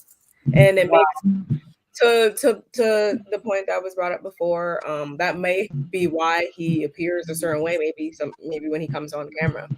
But if she cut the purse string, how he gonna buy it? I don't know, but like, he got a lot going on. Because I she will say that. definitely funded his lifestyle. Exactly, because he don't have no skills as in going out there and getting a job and doing it on his own. Right. That's why I think that's why she had him living with his girlfriend, spouse, whatever, in her house. She knows that there's something going on, and that's fine, because we are not equipped to have a book that shows us how to be with one child, let alone if you have multiple children, let alone if that child has any kind of issues. So yeah, Right. We gotta make sure. And then, where's his daddy?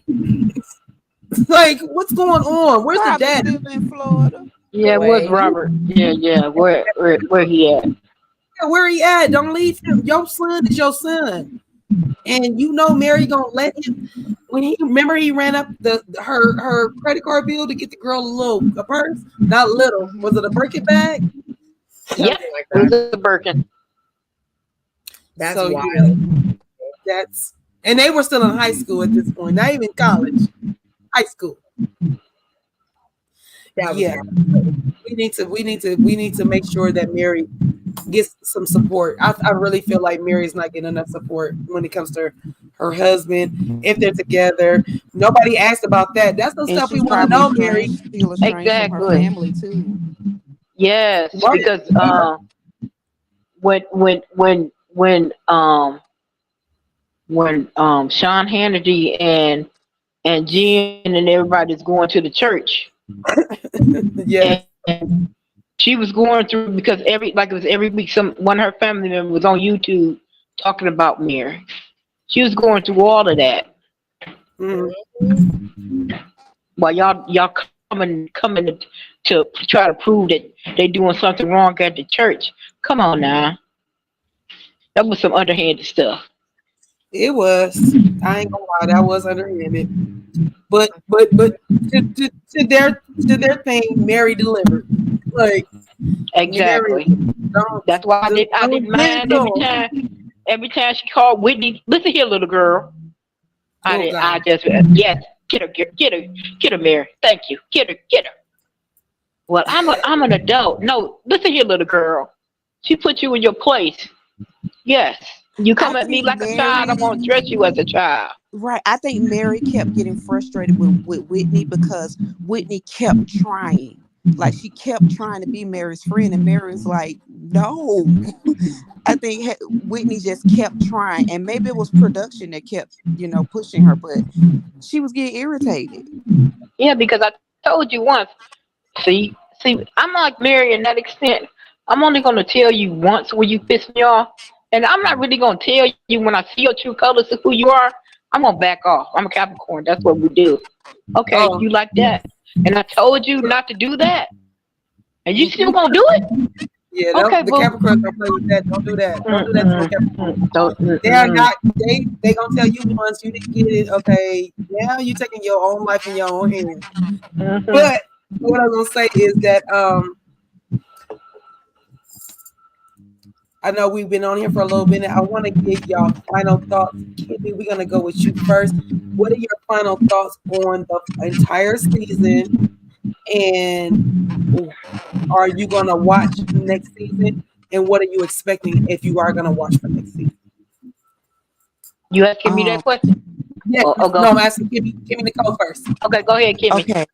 So for me, Monica, I was rooting for you, girl, up until the end. You lost me at the end. I'm sorry. I kind of have to side with the other girls on this, and I feel like production is gonna try to bring her back, but they know they can't right now because the frying pan's still too hot. Mm-hmm. Next season, I don't know. I'm gonna have to watch our first few reviews first, and then decide if I'm gonna watch. Don't worry, we'll do the dirty work for you. And then, what are you expecting if they do come back next season? What would you like to see? I expect for them to not, because I expect for them to not have a wall up because of Monica, but to embrace the new girls. Like really try to get to know them, but don't hold this wall up because of Monica. Mm. Like I want them to really embrace the new girls so that we can really get to know them. I like that. I like that a lot. Miss Auntie Bernice, what you got going on? What you think? I know you already told me that you're not gonna watch this season, but overall, the liking of this season, what did you think? And then the reason why you're not gonna watch this next season, because what are you expecting out of that next season? Okay. I'm expecting it to be a shit show next season because it's going to be unflavored because them heifers don't give nothing. Okay. And the reason that they kept cutting Monica off because, like Monica said, they was all fans of the page, and they talked about everybody that was on that show. So that means they was feeding it to that page, talking about each other. That's why Meredith was sitting up there like she had the Holy Ghost and she was afraid she's about to get struck down. Okay. Okay. Because they are not original. They're catty. And they say they apologize 1 minute, but in the next 20 minutes, they're going to bring back up the old stuff that you made me mad about. Let's not talk about the hot mic when Lisa had a meltdown on Meredith. Let's not go there. Or even Thank you. So, wait, what you say, Barb? I said, and we never talked. I was surprised that we never talked about how what was it? Whitney and Lisa, when they had their whole thing at Meredith's event, and Lisa stormed off, just so done with it. She says some kind of hot mikey nasty things about Whitney. Exactly. And I was surprised. Right. So I don't expect anything from them. They're gonna come back. They're gonna have whoever newbies don't know, don't care, not watching. Like this is my last season of watching Potomac, and this is my last season watching of this mess because they never accomplish anything. They talk about each other. Pygmetius is unbelievable. The other Angie ain't no better than this Angie. So they still Angie H. Yes. No. Yes. Now she did a page talking about all of them, and they forgave her. But you're not gonna forgive Monica. And Monica said my whole purpose was to bring down Jen, and she did that. She did that. So the other thing that was on that page, that came from other people. She said my whole purpose was to bring down Jen, and I brought down Jen. I'm sorry that y'all got messed up in the other part, but I didn't do that. She said that in Bermuda. She said I wasn't a part of that. My only objective was Jen, and I concentrated on Jen, but they didn't want to hear none of that. Yeah. So no, I won't be watching. I've surely been weaning off since they had that Julie chick on there, and she tried to come back and brought her one black friend, and you ain't seen no more of her. I've been weaning off. Monica brought me back this season because I fell for her because her mother was my grandmother. And you said that the whole season. Yeah, I said that's my grandmother. I said on some episodes I was triggered. I had to calm down. Like, damn, that was my grandmother. Did some shady stuff to my mother. And Linda, there's no help for Linda. I believe stuck in her ways. She's not going to change. Monica just got to learn to. She got to have to forgive herself for for her mother not being able to forgive her.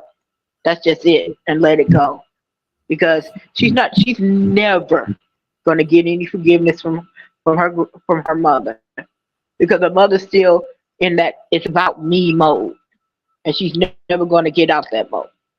So she just, okay, Mom, I forgive you. You can't. I don't expect any forgiveness from you, but I forgive you in order for her to be a better mother to her kids. Right, to let go of that baggage and let it go. Let it go. Yep, let it go. Let it go and let God and just let it go. Mm-hmm. But other than that, I ain't watching that show. We appreciate you for Great show, ladies. Yes. So I thank you guys for joining us. We really appreciate it.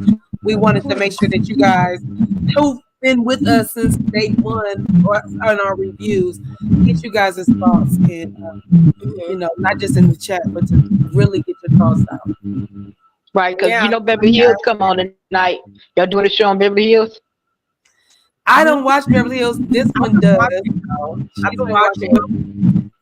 Mal told me that Mal watches. My sister Mal told me that she was like, "You want to watch?" I was like, "I have not. I have to make time." Yeah, I'm not gonna obviously catch it this season, but I might stick around there, and I might mess with it next season. You never know. Mm-hmm. But yeah, that's it for Salt Lake City. So I got a little bit more time. I got a little bit more time in my schedule now. Just a little bit. Auntie Bernice, we always appreciate you being in our chat. We always appreciate you coming up and talking to us.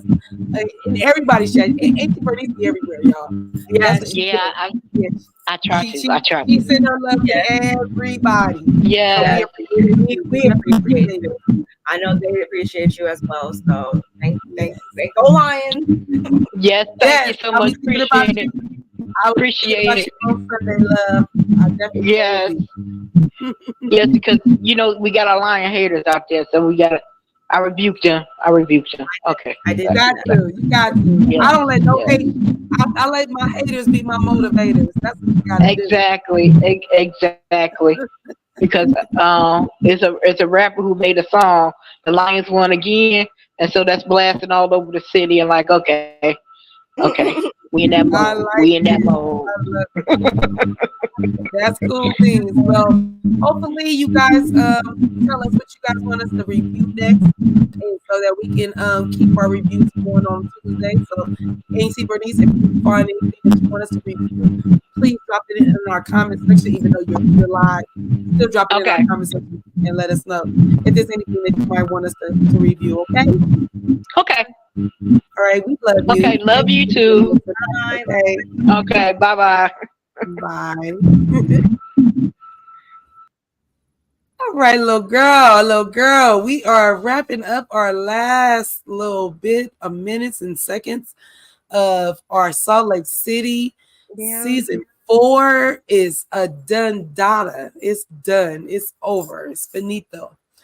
So I'm excited about it though, because that just means that we look forward to our next season, which they will start recording what they say February 5th, which is a Monday.